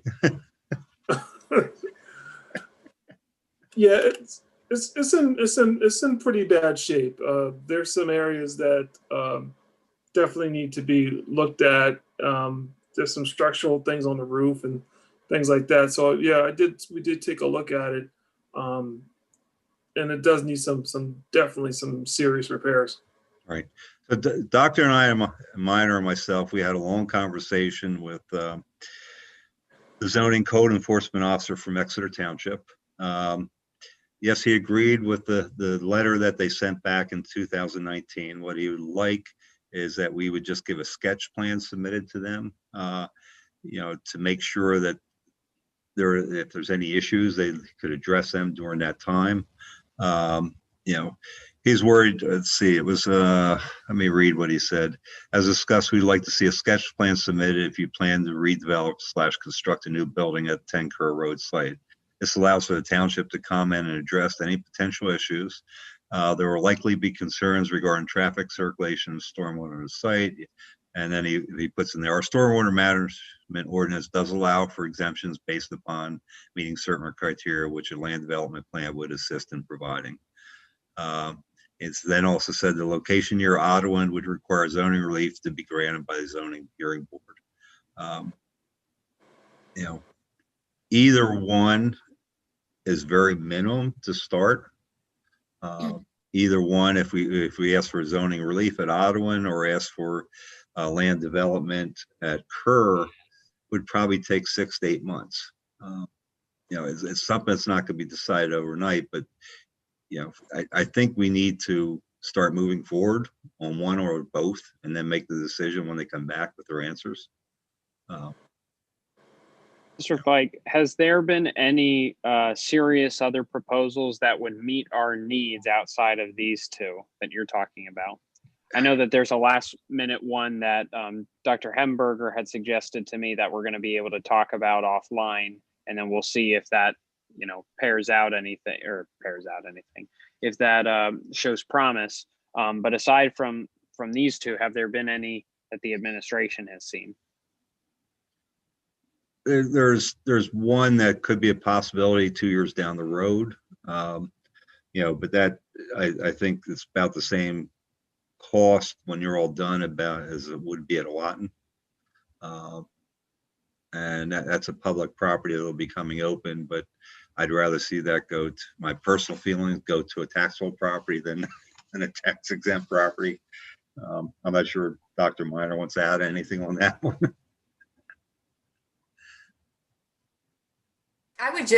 Yes, I think that, just to Mr. Fike's point, I think that, we can submit the drawings to the township. That's, really a very, very low cost, way to get an answer back from them in terms of the Kerr Road site. We can ask about the zoning at Owatin. It's a relatively low cost, come back to the board with the township's responses to those, as Mr. Fike said, in several months, and then, have the board make a decision.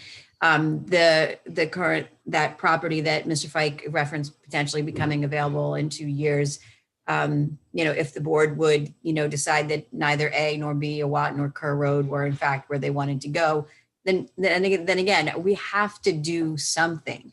So, looking at other properties, but as Mr. Fike stated, if we look at anything that has the potential for us to take it off of the tax rolls, the board has to then calculate the long-term expense of losing, that taxable developable, land that could be either developed for housing or developed for retail, and figure that into the overall cost of the project. But at some point this year, if the board says, we will not do Kerr Road, we will not do Owatin, then I think we have to then start looking at, choice C and D, which is going to have to be buying property somewhere else and the cost associated with buying a property, and then again, potentially taking it off the tax rolls. So at this point, in terms of, portfolio, I think, it makes sense. I would say Owatin has been point A of discussion, revamping Kerr, with a serious,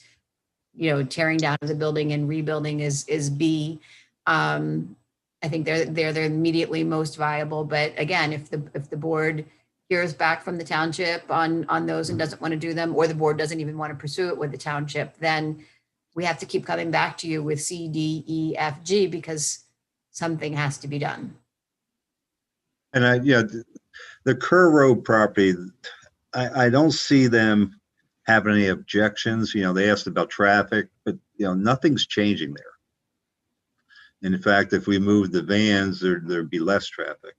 But it's not the best scenario, but it's more cost effective. I did ask Rick Wegman and Ben to be on the phone. Maybe we can have Rick give his comments, or because he basically lives it every day down there. Rick, are you there? Yes. I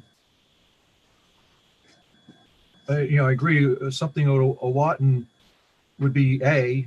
Through the years, the biggest frustration I have had with dealing with this is we as taxpayers own land. We have school district land, which they will not allow us to use for a bus garage. And that's been very frustrating to me, because the taxpayers own the land. Anything other, yes, we would have to purchase land.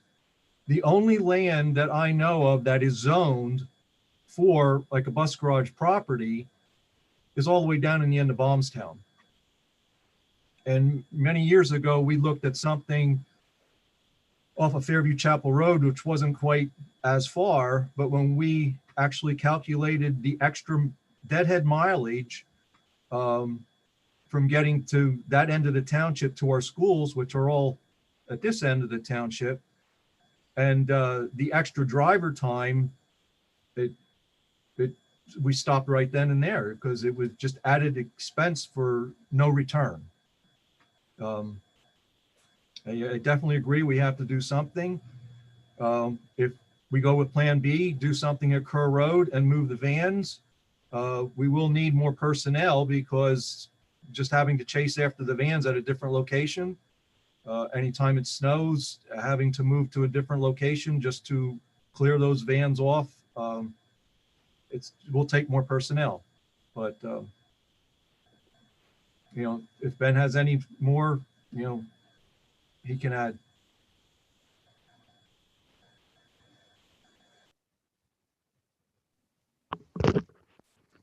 No, I believe Mr. Wegman has covered it, but yes, I agree. You know, the building is. I invite anyone to come down, you know, that disagrees that we need a new bus garage and need to do something. Every day, the cracks in the cinder balls get bigger, and a nice freeze. You know, that whole corner of the building could come down one day. So. Something does need to be done with it, and moving the vans is an option, but like Mr. Wegman has pointed out, that would require, you know, extra labor, and also it would separate the management from the actual employees. So then you have a supervisory problem as well. Just wanted to bring that point. How many van drivers are there versus bus drivers? We currently have approximately 10 vans, but we are looking to increase the fleet of vans we can handle all of our outplacement, which we're currently not being able to handle due to lack of vehicles. Okay, so how many van drivers do we have versus bus drivers? Well, we have about 12 van drivers currently and about 50 bus drivers. Okay, thank you. So where would the vans be? You said they'd have to be parked at a different location. Where would they be parked, and what kind of management problems would that create? You mentioned something about that. Well, I think the current plan is to have them parked up at Lausch.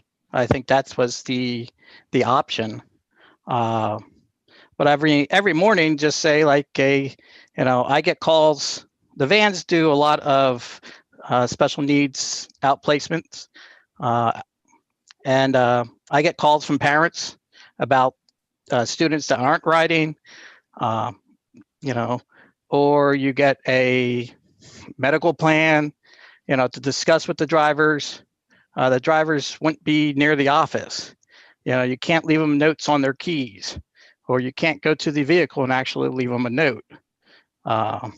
All that would have to be done by inviting the employee to the office or actually going to them. Also, being separated, you wouldn't know you wouldn't know if that employee actually showed up to work. We wouldn't know if the vehicle is actually on the road. Every morning, you know, the staff, Rick, I, or the mechanics, you know, we know which vehicles need to leave at what time, and we're constantly looking for them, just to make sure that everything is on the road, on schedule, and doing their best. So those are the type of problems it would create separating those employees. For the most part, it would, you know, it would put make a broken chain of communication. Just commenting on that quickly, I know that there's a tremendous amount of technology surrounding remote work and satellite work, all of which would be less expensive than the additional cost of capital investment that it would be between the Kerr Road property and the Awatin Creek property. So those things are not insurmountable as far as I've heard them. I'm not convinced that we would need additional staff versus having staff download an app on their phone so that they have a district provided phone number where we can contact them at if we're hung up on the idea that we can't be contacting employee cell phones for work related duties. I think there's probably some disagreement around what I've just said, but I think that the parameters of that discussion have probably been established for future discussions as we get more specific about either this option or a Watton Creek or another option that we haven't talked about now. Mr. Fike, can you just touch quickly on what our next step would be from here? And next up is I'd like permission to pursue both options to the township. Ask for the variance at Owatton and give them a sketch plan for Kerr. So we know exactly, right now we're speculating. Until you have something in front of you, you really can't make a decision, of what's going to happen.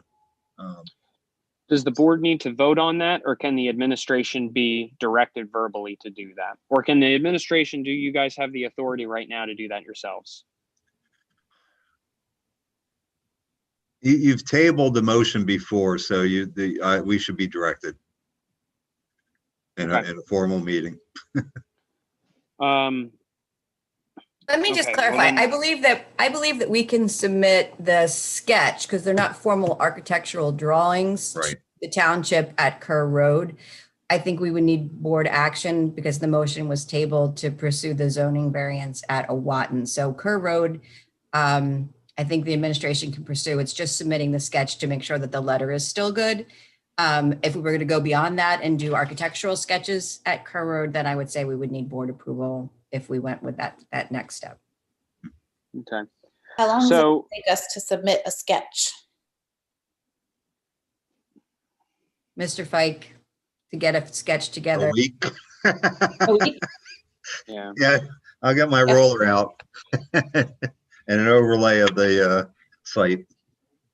I mean, I think if we can get together a sketch as soon as possible and get that out there and get that ball rolling, I think we should do that. Okay. I want to echo what Allison just said, and I would suggest that we would go ahead and submit that sketch and then have a progress report in February at our committee of the whole meeting, and then discuss more specifically whether we want to look at the variance process again at the February voting meeting. Hunter, I would actually, I don't know whether I necessarily agree with that. I preferred the prior arrangement where we would submit both, both to and that gives us a sort of an affirmative understanding of where we can go. But it's going to take a while. It's going to take a significant amount of time, from what I understand, with any kind of variance, and that's the thing that really takes the most time. So the sooner we can get started with that, the sooner we'll have an answer. It could be several months before that could be obtained. So at least that's my understanding of the process when we talked to the codes officer, previously. Brian, in theory, if we were to vote at the January voting meeting to submit a variance application on behalf of the district, would that be enough time for our architect and for the administration to put together that full application to the zoning hearing board? If you vote in January, I'm sure they can do it within 2 weeks because everything's already been drawn up. We paid for the full plans for that site anyway, so I don't see what the problem would be for them to, ask for the variance. It's basically an application that the zoning board gives them. Okay, but the variance costs us extra money, correct? Yeah, we're it's probably $800. talking $4,000 to $5,000. Because Well, it's not from the architect. It's going to be from the legal representation in front of the zoning board. That's why it's important to get a board approval for it, because we're spending money for that. Plus, you tabled it before, so we can't really move forward on our own. Yeah, and I think the purpose of tabling it was because we wanted to make sure that we had another option, to look at, and that was my understanding of that was why it was tabled in the first place, is we wanted to take some time to kind of expand our thinking and to reconsider a plan B. And both plans, I would say, are going to take 6 months to get an answer back. Because even if we're given a sketch, they're going to ask about traffic flow. I'm going to come back and say we're not increasing traffic. It's always been the same. We're not creating a new impervious surface. You already have an exception for your stormwater management. They'll probably ask us to go to the Department of Labor if we want to put above grounds to get that variance. They have nothing to say about it. Department of Labor will probably say yes because they like to get things out of ground and above ground and in ground. But they have to prove that because there's I think 100-foot setback from residential property for an above ground tank. Yeah, but I agree with Dr. Minor. Right? We have to keep moving on this and shouldn't let it languish in any way. And that's why I think it's important to kind of move, rapidly and assertively in both of these, and then give the board an opportunity at some point to kind of, evaluate the two options and move forward. Yeah, I would say as superintendent that is my recommendation, is that the board, that Mr. Fike just, we can do that, like I said, without, because it's virtually no cost. It's Mr. Fike with a ruler potentially, to give the township those drawings and get that started on Kerr Road. And then to ask at the January meeting for the board to take that previously tabled motion and allow us to move forward with the legal expenses related to a variance. And then again, as has been stated multiple times, we're talking about summer before we're even coming to the board and saying, okay, these are in fact what you would get out of each option. One of these options isn't an option. The township isn't going to do it, or both of them aren't an option. By doing this now, by summer, we can come to the board and say A is viable, B is viable, A and B are viable, A and B are not viable. And then the board can really look at the total picture of the costs, the benefit analysis, and then direct us to move forward or to not move forward, or to bring back options C and D, and still potentially be getting something done before the end of the 2021 calendar year. But without, I think, reasonably, the board has already made a significant investment in the Awatin Creek site, into the plans, to not at least, look, and I know that there's, history with the township and the variance and, things that were unpleasant. I would say in the conversation that Mr. Fike and I had with the township representative, it was very, very pleasant. All of my conversations have been. I think there's, definitely a sense on both sides that, working together and having a positive relationship benefits both entities. So, I don't think that asking for the zoning variance is kicking any kind of hornet's nest on Awatin Creek. I think they're fully expecting that to happen. Whether or not the zoning board grants it is another thing, but I don't think it's, problematic to ask.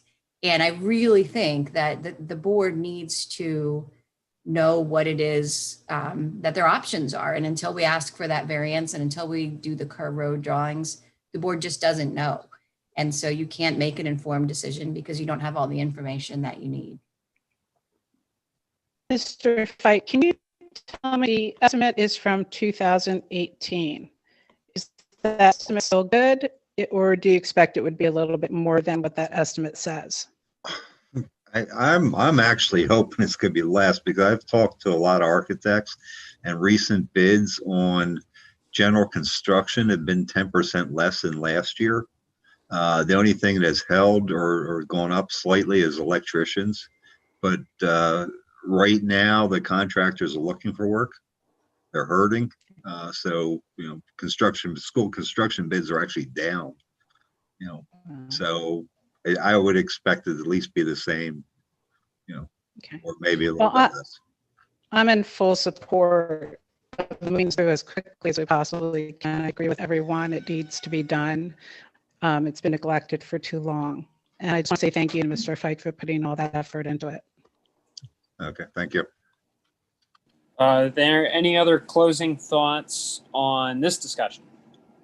I just want to be clear then for what we're going to add to the voting agenda, that we'll be adding to add back to the table the zoning variance, but we will not need to take a vote on moving forward with the sketches. Is that correct? Correct. Okay.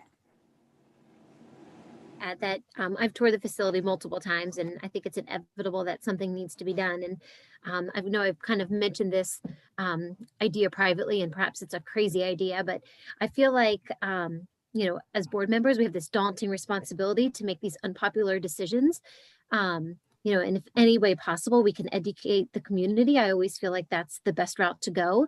So I'm just kind of wondering, you know, thinking in my head here, could we take pictures of some of these things, or could we do a video and show the community that they hear us? You know, we talk about the roof and we talk about the parking, you know, but if we can educate them by showing them what it actually looks like. They can't take a tour like I've seen, but if we can show them what some of these things look like, maybe they'll understand a little bit better why it is that we want to spend this money.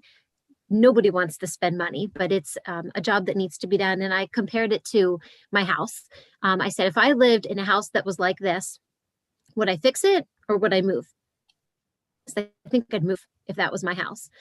So I just think it would be beneficial for the community to see what it is that we're referring to when we talk about the roof and the parking and just the whole disarray of the building.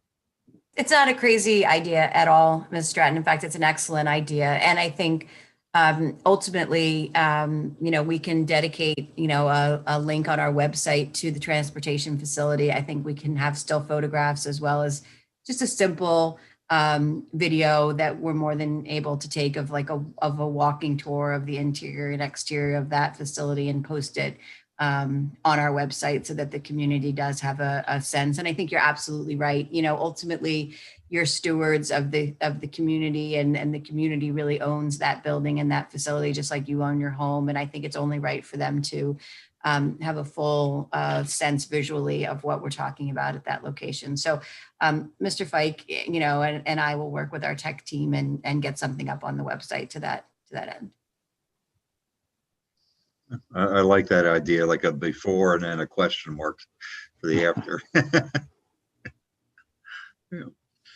Moving forward to the volunteer firefighter tax rebate program, just a couple of basic introductions. Chris Jordan, who is one of the officers of Exeter Fire Department, is with us and is going to be presenting this. This was a question that was asked by the fire department about whether the school district would consider adopting basically a tax incentive program that the legislature just passed in this previous legislative session. Also with us this evening is Joe Staub, who is a township supervisor. Just a quick update about where the township is. They haven't made a formal decision around changing their current incentive program, which does exist for volunteer firefighters in the township. This rebate program would be for anyone who lives within the school district, which also includes the borough of St. Lawrence. So Chris, do you want to come up and keep your comments? I guess I want to say keep your comments brief, but that's kind of rude. So pretend I didn't say that. But if folks would ask questions after he's done, and then we can entertain a little bit discussion and see how we want to move forward, if we want to move forward from here. Thank you, Mr. Aarons. Good evening, everyone. I hope everyone's doing well this evening. As Hunter said, my name is Chris Jordan. I'm one of the deputy fire chiefs at the Exeter Township Fire Department. I want to thank you all for taking the time to allow us to present this significant new state. Is there any way he can speak up? I can't hear. Yeah. You can't hear me? Can you hear me? That's better. Okay. I just want to thank you all for allowing us to present this significant new state bill that was passed to help with the recruitment and retention of the volunteer firefighters in your community. On October 29th, 2020, the Commonwealth of Pennsylvania passed legislation in House Bill 1673. This House bill expands the current local property tax credit available to active volunteers of a fire or EMS company by changing the definition of a governing body and municipality to allow a school district to provide a resolution for a property tax credit to be granted to the volunteers that live in the community. This House bill will allow for up to 100% tax credit for all eligible volunteers. In my opinion, this bill is the most significant recruitment and retention measure ever passed by the state of Pennsylvania. The implementation of this tax credit by the school board will greatly enhance the Exeter Township Volunteer Fire Department to not only retain current volunteers that live in the community, but also recruit new volunteers to help protect the community we all live in. We are asking the school board to pass a resolution to implement this program for the 2020-2021 tax year. We've provided Mr. Ahrens with some of the details of what the program would entail, and I would be more than welcome to field any questions or provide any further details that the board may need.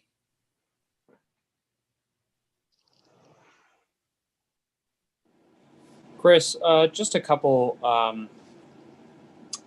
maybe summarizing questions here. Could you just kind of talk about what you mean when you say that the Exeter Township Fire Department is a volunteer fire department, and what exactly that means, and why that tax incentives or whatever we're talking about here has really any bearing on the retention of firemen? Sure. So we are actually what you would call a combination fire department.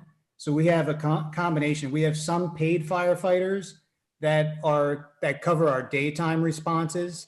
You know, as time went on, Exeter Township recognized that people had two full-time jobs, you know, or the husband and the wife, they were both working, and, you know, during the daytime hours, jobs weren't letting them leave their positions to volunteer their time. So we have career staff during the daytime hours, and the evening and weekends are covered by volunteer firefighters. Those volunteers, you know, live within our community, they respond from home, and basically they help alleviate some costs that would be incurred by the township by responding, you know, to those calls as volunteers.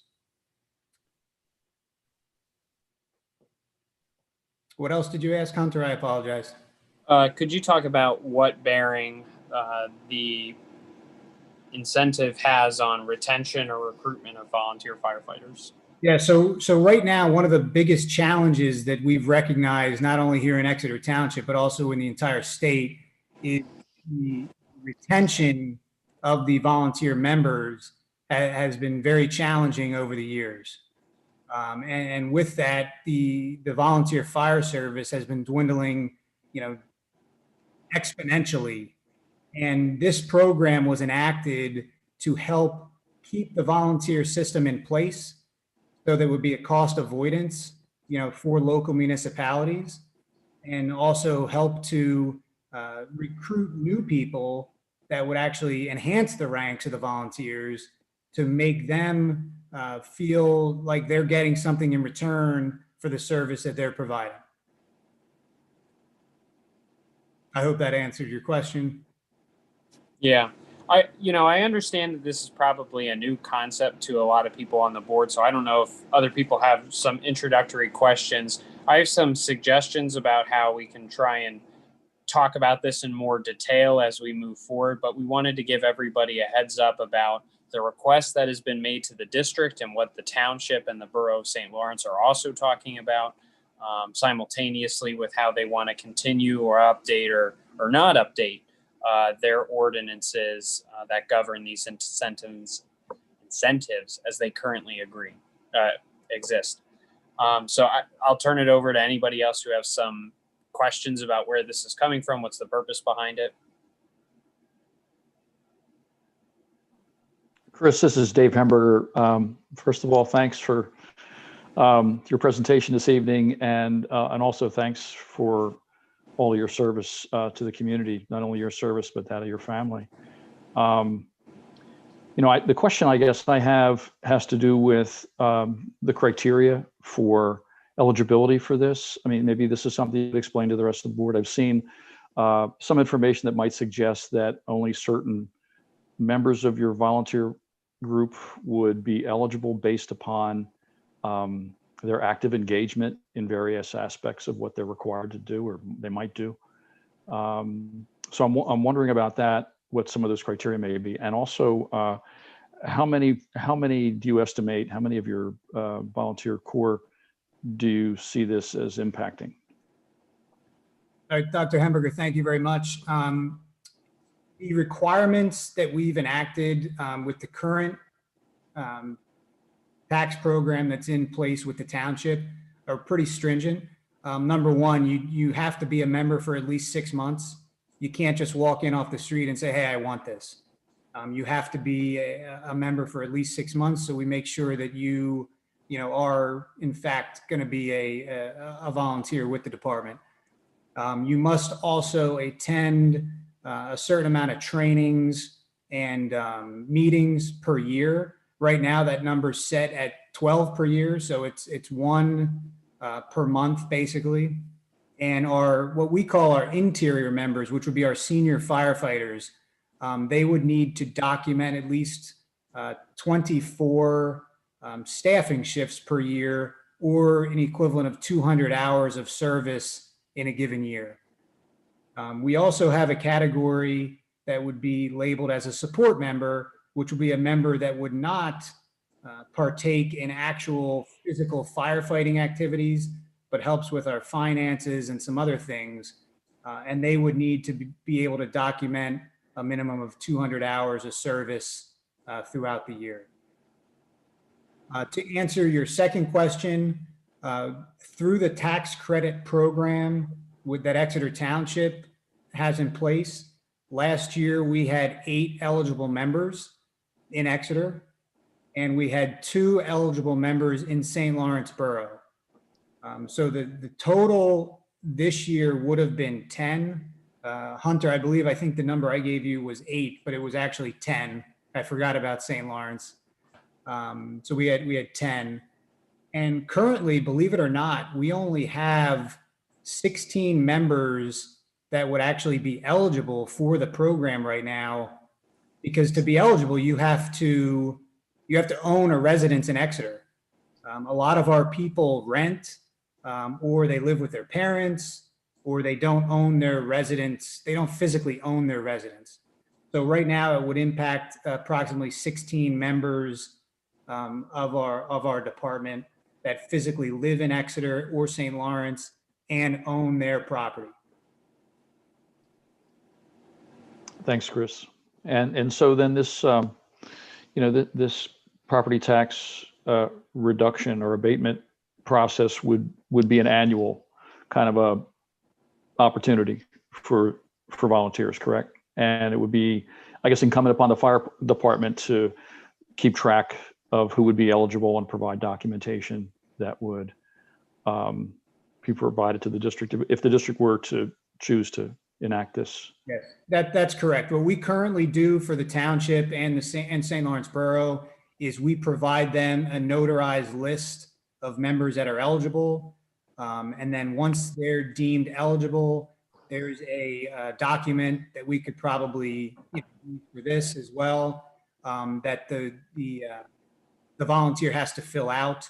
It includes items such as their, property ID number and things of that nature, so that they can receive the appropriate tax credit. Does the township provide any incentives currently for volunteers? I mean, monetary incentives? Yes, they do. They're very, we're very fortunate that we have a very supportive township. One of the programs that we enacted a few years ago was the staffing program, where the township does provide incentives for members to be on duty for the fire station, 24/7, 365, so that if there is an incident, we can respond immediately. So they do provide additional financial incentives to the volunteer ranks right now. Okay, thank you. Chris, I just want to, pose a challenging question. I'm very supportive of this concept, and, I don't want to prejudge anything. So I want to pose kind of a challenging question. I think that it'll need to be answered. Why should the school district be doing this? Why should we be a part of this? Why should this matter to any resident that we do this? We don't offer a lot of tax abatements for other residents. So why are we doing it for volunteer firefighters? Yeah, I would say it's a great question. I think number one, there's clearly no financial incentive for the school board to do this. I'd like to start out by saying that. The township of Exeter does, and St. Lawrence Borough, they do receive a little bit of a financial incentive because it's a cost avoidance for them by not putting on full-time firefighters. As far as the township, as far as the school board goes, and also the residents, number one, the volunteers are on duty basically 24/7, 365, whenever they're around. They need to respond. While I was on the Zoom call with you guys, we had 3 emergency responses from 6 o'clock till now. So, those guys are out, risking it all, to help the community. And everybody on this board and everybody in the community, they benefit from that. And they benefit from having the volunteers ready to go. And the more activity and the more trained members we can get because of this program will only benefit, every member of the board and also every member of the community. This is Brian Fike. I have a question. You start out asking for 2020 and 2021 tax year. I asked our solicitor for an opinion. They said this would have to be a budget process for the 21-22 tax year. I think I need to go back to him because the act actually took effect for school districts at the beginning of the year. We've already passed our taxing resolution for 2021, and I don't know if we can go retroactive on that. Are you actually looking for the July 2021 tax year, or going retroactive? See, we've already collected all of our taxes. Our tax years go from July to June. So this would be for the upcoming bill, whichever one that is. If that's 21, 22, it would be for the upcoming bill that would be due in July or August, whenever that is due. Right, and I think our solicitor gave us an opinion that this should be run through our normal budget process before we decide on a taxing resolution. I don't know, Dr. Minor can update me on that, but I think that's what Ella said, right? I believe that was his recommendation. We did ask if there were any existing school board resolutions in the state that he was aware of. He was not. Mr. Jordan, I don't know if you are aware of any existing resolutions, but it might be helpful for the board to be able to look at an existing resolution. But his recommendation was that because it was involved with taxes specifically, that it would need to be as part of our budgeting process in terms of determining what the impacts would be on our budget, and then how we would compensate for those impacts. So our budgeting process really starts in earnest around May. So that would be before the period of time, obviously, when the tax bills would come out in July and August. So I don't know, Mr. Jordan, are you aware of any resolutions perhaps that we could look at? I am not aware of any resolutions. I believe that, the Township of Exeter has an ordinance in place. I could easily share that with the board or whoever needs to see that. I will say that I ran some preliminary numbers that I provided to Mr. Ahrens. I basically did an average household assessment of $150,000 at the current tax rate of 33.607 mils, and gave him an annualized number of potentially what this could mean to the upcoming budget process. I had one other question. You said that there's 2 from St. Lawrence that live in St. Lawrence Borough that volunteer for Exeter. Are there any volunteers that live in St. Lawrence Borough that volunteer for Mount Penn? Because I see on the St. Lawrence that they're served by both Exeter and Mount Penn. Are there any like that? Yeah, currently there was one that was eligible for the tax credit program. So potentially that could be an additional person that would be eligible. Okay. Chris, you're reporting primarily for the fire department. Are you also taking into consideration our local EMS services, or is that So Would that- right now, the current EMS provider in Exeter Township is all, they're not volunteer. Okay. They're paid. There's no volunteer component to that at all. No. Okay.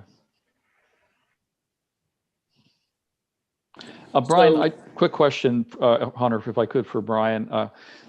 Has PASBO provided any guidance to school districts at this point that you're aware of? Well, when the bill came out, I asked PASBO and it took them about 2 weeks to get back to me. Just that, they read the bill and what it would take in effect. It took an effect 60 days after the, I think it was October 29th passing.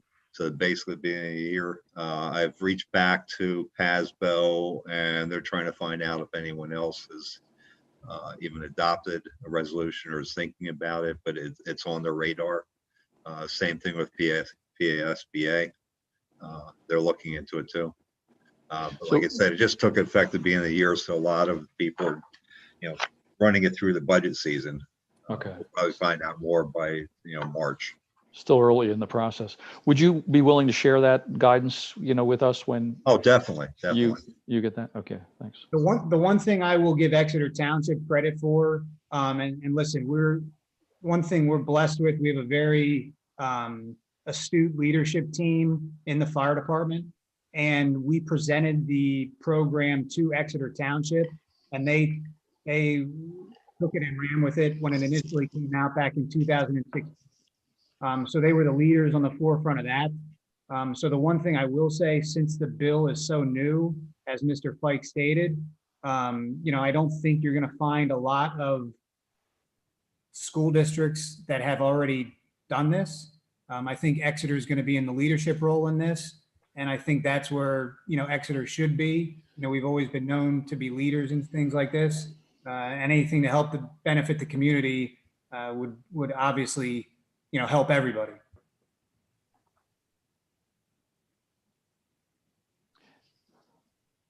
Do any other board members have questions at this point or comments? I'm sorry, Dave. No, go ahead. I'll pass. Pass. So my hope, and I'd encourage my colleagues to weigh in on this, especially if they don't agree, would be to try and put together that information that Chris referenced and that we've seen from Ellis, and if we get anything from PSBA and PASBO, and have this discussion again either in February or March when we're getting closer to the budget process, so that we can talk about more detail. Because the legislation offers us the ability to go all the way to 100%. That, of course, would have large cost implications for the district, and we really need to be able to look at what the nickels and dimes look like, so to speak. And that same token, there's more details in there that we have to try and adjust for. Beyond that, the state fire commissioner is supposed to publish guidance around how these resolutions are to be developed. And since I last emailed them and called their office, and where PSBA has kind of left the issue when I emailed them last about this, is that they haven't posted that guidance yet. So there's a lot of pieces that are still unknown to this, but I think that it would be valuable to continue a conversation around this, because ultimately I believe that this is a very worthy program that has a lot to do with trying to maintain a volunteer fire company, and the cost to the township and taxes, especially for not having a volunteer fire company, but instead having an even more paid fire company, and having unionized staff even, would be far more than what we're talking about here. And if there is, after our discussion, an opinion that this program can help incentivize volunteers to volunteer in the first place and to remain active in the second place, then I think that this is something that we should continue to talk about. But I will open it up to see if there are other thoughts about that, because I'm sure that there could be. So I like things boiled down to their barest nature. What are we talking about here? That if you're a volunteer, you don't pay your taxes? Is that pretty much what we're Now, if you're a volunteer and the school district were to adopt some type of resolution, the school district could adopt anywhere between 1% and 100% of the school taxes are exempted. So, theoretically, if we did 100%, then you wouldn't pay your school taxes. On your bill, you would get I'm not sure actually how the back office process would work, either that it wouldn't be printed on the bill or if you would just not be charged for the actual tax itself. Okay. And when will we see numbers? It would all depend on what percentage we would be willing to entertain, whether that be 1%, whether that be 25%, 40%. I think the township right now uses 15% of the bill. And that would determine how we would look at that. So if we estimated 10 people looked at the valuations of their homes related to their eligibility and that percentage, we'd be able to get almost an exact number. And the only real variation within that would change on their assessment, which would show up in the book every year, or that would depend on additional members applying for the incentive. Mr. Fiddler, if I may, the numbers that I gave to Mr. Aarons, and these are just ballpark estimates. If we would have the 8 qualifying members and it would have been 100% last year, I'm estimating it would have been about $40,000 estimated, about $5,000 average. So you say $40,000 that would be the loss in revenue? That's correct. Okay. Thank you. And that is a ballpark too, because that's based off of averages where we could get exacts. I understand. I'm not looking for final numbers certainly tonight. I'm just trying to understand the bigger picture here. What are we talking about? Okay. Thank you very much. Yeah, I think there's also kind of a philosophical element to this too. I mean, in terms of whether or not we believe that school districts should be responsible for subsidizing, the volunteer, work that firefighters do. We've always thought that our taxes were exclusively to be used to promote our educational programs for our facilities, et cetera. And, this sort of whatever we take and dedicate to this program, we essentially take away from, the services that we're obligated to provide for our students and staff, albeit a small portion, but I mean, it will have an impact. So, but that's a philosophical kind of point of view. And I think everybody has to wrestle with that. I think personally, in terms of whether they think that, something like this is in the purview of a school district and the obligation of a board as a community member. Yeah. Good point. Thanks, Dave. Yeah. I mean, the one thing I will say that it's clearly the state legislature, they felt it was important enough to expand this program, which obviously, as I stated earlier, it's very significant when it comes to retention and recruitment for our program. Mr. Jordan, I have a question about that because it did originate with the state legislature. Have they also put forward any relief for volunteers in their state tax payments as part of this program, or was it exclusively that they expanded it to school districts? So I know that there's currently, I guess it's 3 programs. The first one would be on the local municipal tax program. The second would be the EIT program, which would be the earned income tax program. Then they expanded it to the school districts, and they also expanded it to the county level. I'm not sure if there's anything else as far as state taxes that I do not know. If there is, I'm not aware of that program, but those are the 4 that I'm aware of, 2 of which were implemented in 2016, and the new ones, which are obviously been implemented in 2020. Thank you.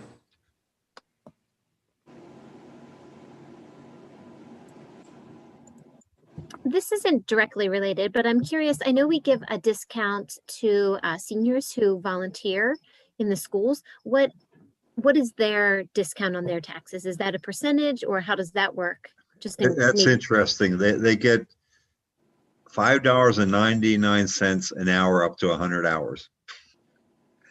So that they would actually, they could, it's not discounts, it's a tax credit. If they put 100 hours in during the year, they would get a $599 check back against their taxes, against the real estate taxes they paid. I don't know where, I guess the $599 was just to make sure, stayed under 600. I'm not sure why.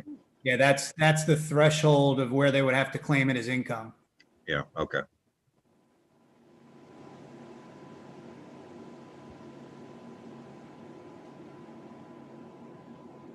Well, if there are no more comments about this, my suggestion would be, again, to have further discussion either in February or March as we're moving along in the budget process. And probably we're going to have to develop language off recommendations that we have at those discussions. So this is a process that could very well continue through the spring, but we should, I think, have a resolution about whether or not we're going to do this by June, I should say, when we are going to adopt the budget and in the tax resolutions. So with that, I really don't have anything else for this evening, Allison. And that concludes our discussions. Okay, thank you, Mr. Ahrens. Then we will move on to the policy committee and Dr. Hemberger. And just a reminder, this is pretty much your last chance if you want to write in for public comment to write to questions@myexeter.org. Okay, go ahead, Dr. Hemberger.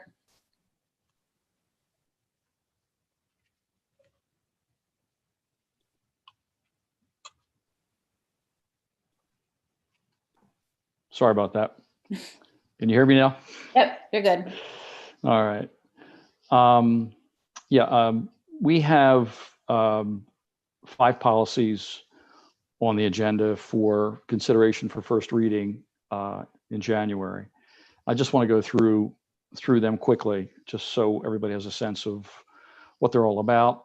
3 of them have to do with legislation that was passed this past November 2020 that kind of created a new section of the Pennsylvania School Code. And it has to do with the removal of any student who is convicted or adjudicated delinquent of any sexual assault against another student in the same school.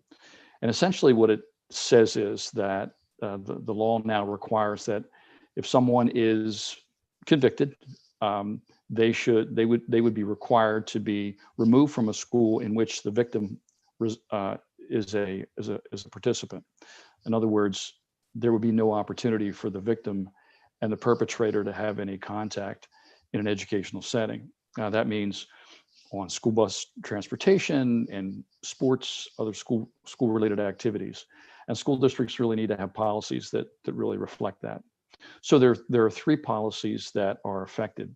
Actually, 2 current policies are affected, and 1 new policy that you'll see. 218.3 is the one policy that really reflects the whole aspect of this new act, which is entitled Discipline of Students Who Are Convicted, Adjudicated of Sexual Assault.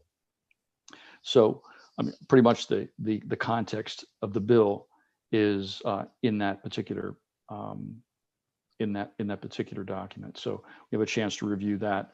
You'll see the specifications as I explain those. 2 other policies are kind of related, and therefore there needed to be changes to those policies as well, because they needed to reflect the changes in the legislation and actually include language that talked about the removal of a student who has committed a sexual assault against another student. And that's our policy 103, which has to do with discrimination in Title IX, sexual harassment, and then also dating violence, which is policy 252.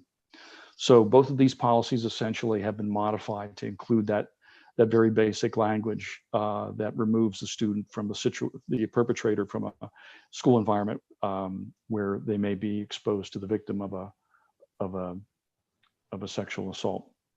Does anybody have any questions about that? I mean, you're I think welcome to, and I would encourage you to read and review the the documents, but I don't want to go any further detail. I think it's the language is pretty self-explanatory. Dave, just one question. Do you know what was the impetus for this, particularly this new policy?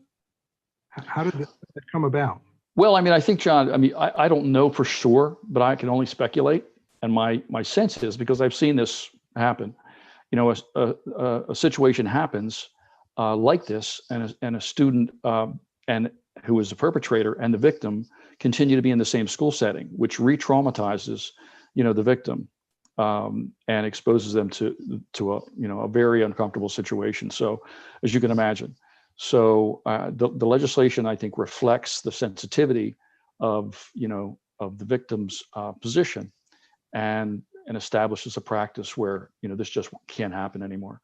Right. So for as long as that student is in school, that victim is in school, the perpetrator would not be able to attend the same school setting as that. Right. Can I just expand on that, Dr. Hamburger? I don't know the exact origin of this, but this is an extremely difficult situation for schools where you know, some act of sexual violence happens outside of the purview of the district, and therefore the district doesn't have any rights in terms of disciplining the perpetrator, and that, you know, often this becomes a huge issue within the school setting, and the school district really is in a difficult spot. They don't have the right to remove a student for an offense that didn't happen on school property or under the purview of the school. So this allows, in fact, enforces that a school district would, you know, place that perpetrator in an alternate setting. So I think probably time and again, schools were faced with really having no disciplinary authority, and yet, you know, victims' parents, rightfully so, wanting their child to not have to leave their school setting and yet not have to be exposed to the perpetrator. So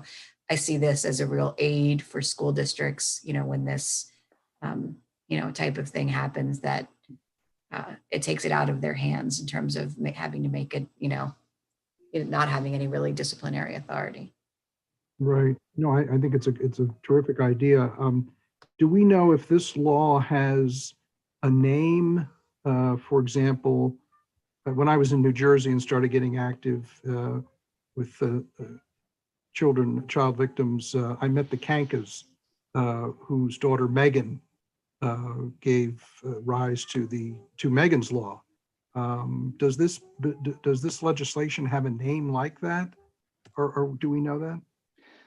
As far as I know, John, it's called Act 110 of 220 of 2020. That's all I know. You know, there was no information that we received, you know, in the information that was provided via PSBA. Got it. Okay. Yeah. I can do some research. Mark Rossi might know the answer to that. Okay. Yeah. Yeah. I mean, even if you did a search on this particular bit of legislation, you may get some background on the internet yourself. So yeah, interesting. If you could let us know if you find that out, that would be. I certainly will. Yeah. If there are any other questions, does anyone have any other questions about these three policies? One brand new and two revised policies on the agenda for this this January board meeting. The other two policies have to do with our finance. Every year, the pricing threshold for purchases that are subject to bid or quotation increases, and it forces us annually to kind of make a change in our policies that regulate these things. So that's policy 610 and 611. Brian made a good recommendation. Brian suggested that rather than us changing the policy every single year to reflect the change in the bid threshold and the quotation threshold, that we change the policies to reflect the fact that we will be publishing annually the PA bulletin thresholds and adding that to our policy as an attachment, but the policy itself will not reflect the actual amounts. So we're going to remove, and you'll see this in the drafts of the two documents. You'll see that we're removing the actual and specific numbers associated with the public bid and the price quotation thresholds from the policy, and then simply adding a copy of the Pennsylvania Bulletin to that as an attachment to those policies, so we know it. So the board knows what those thresholds are, but we're not in a position where we have to annually update the policy. each year, the business office will just make sure that that attachment is modified to reflect the new numbers from the Department of Labor and Industry. So does anybody have any questions about that? I want to add that this year the bid threshold went to 21,300 and the quote threshold to 11,500. That's right. Brian, I only have two comments. I had a chance to review the documents.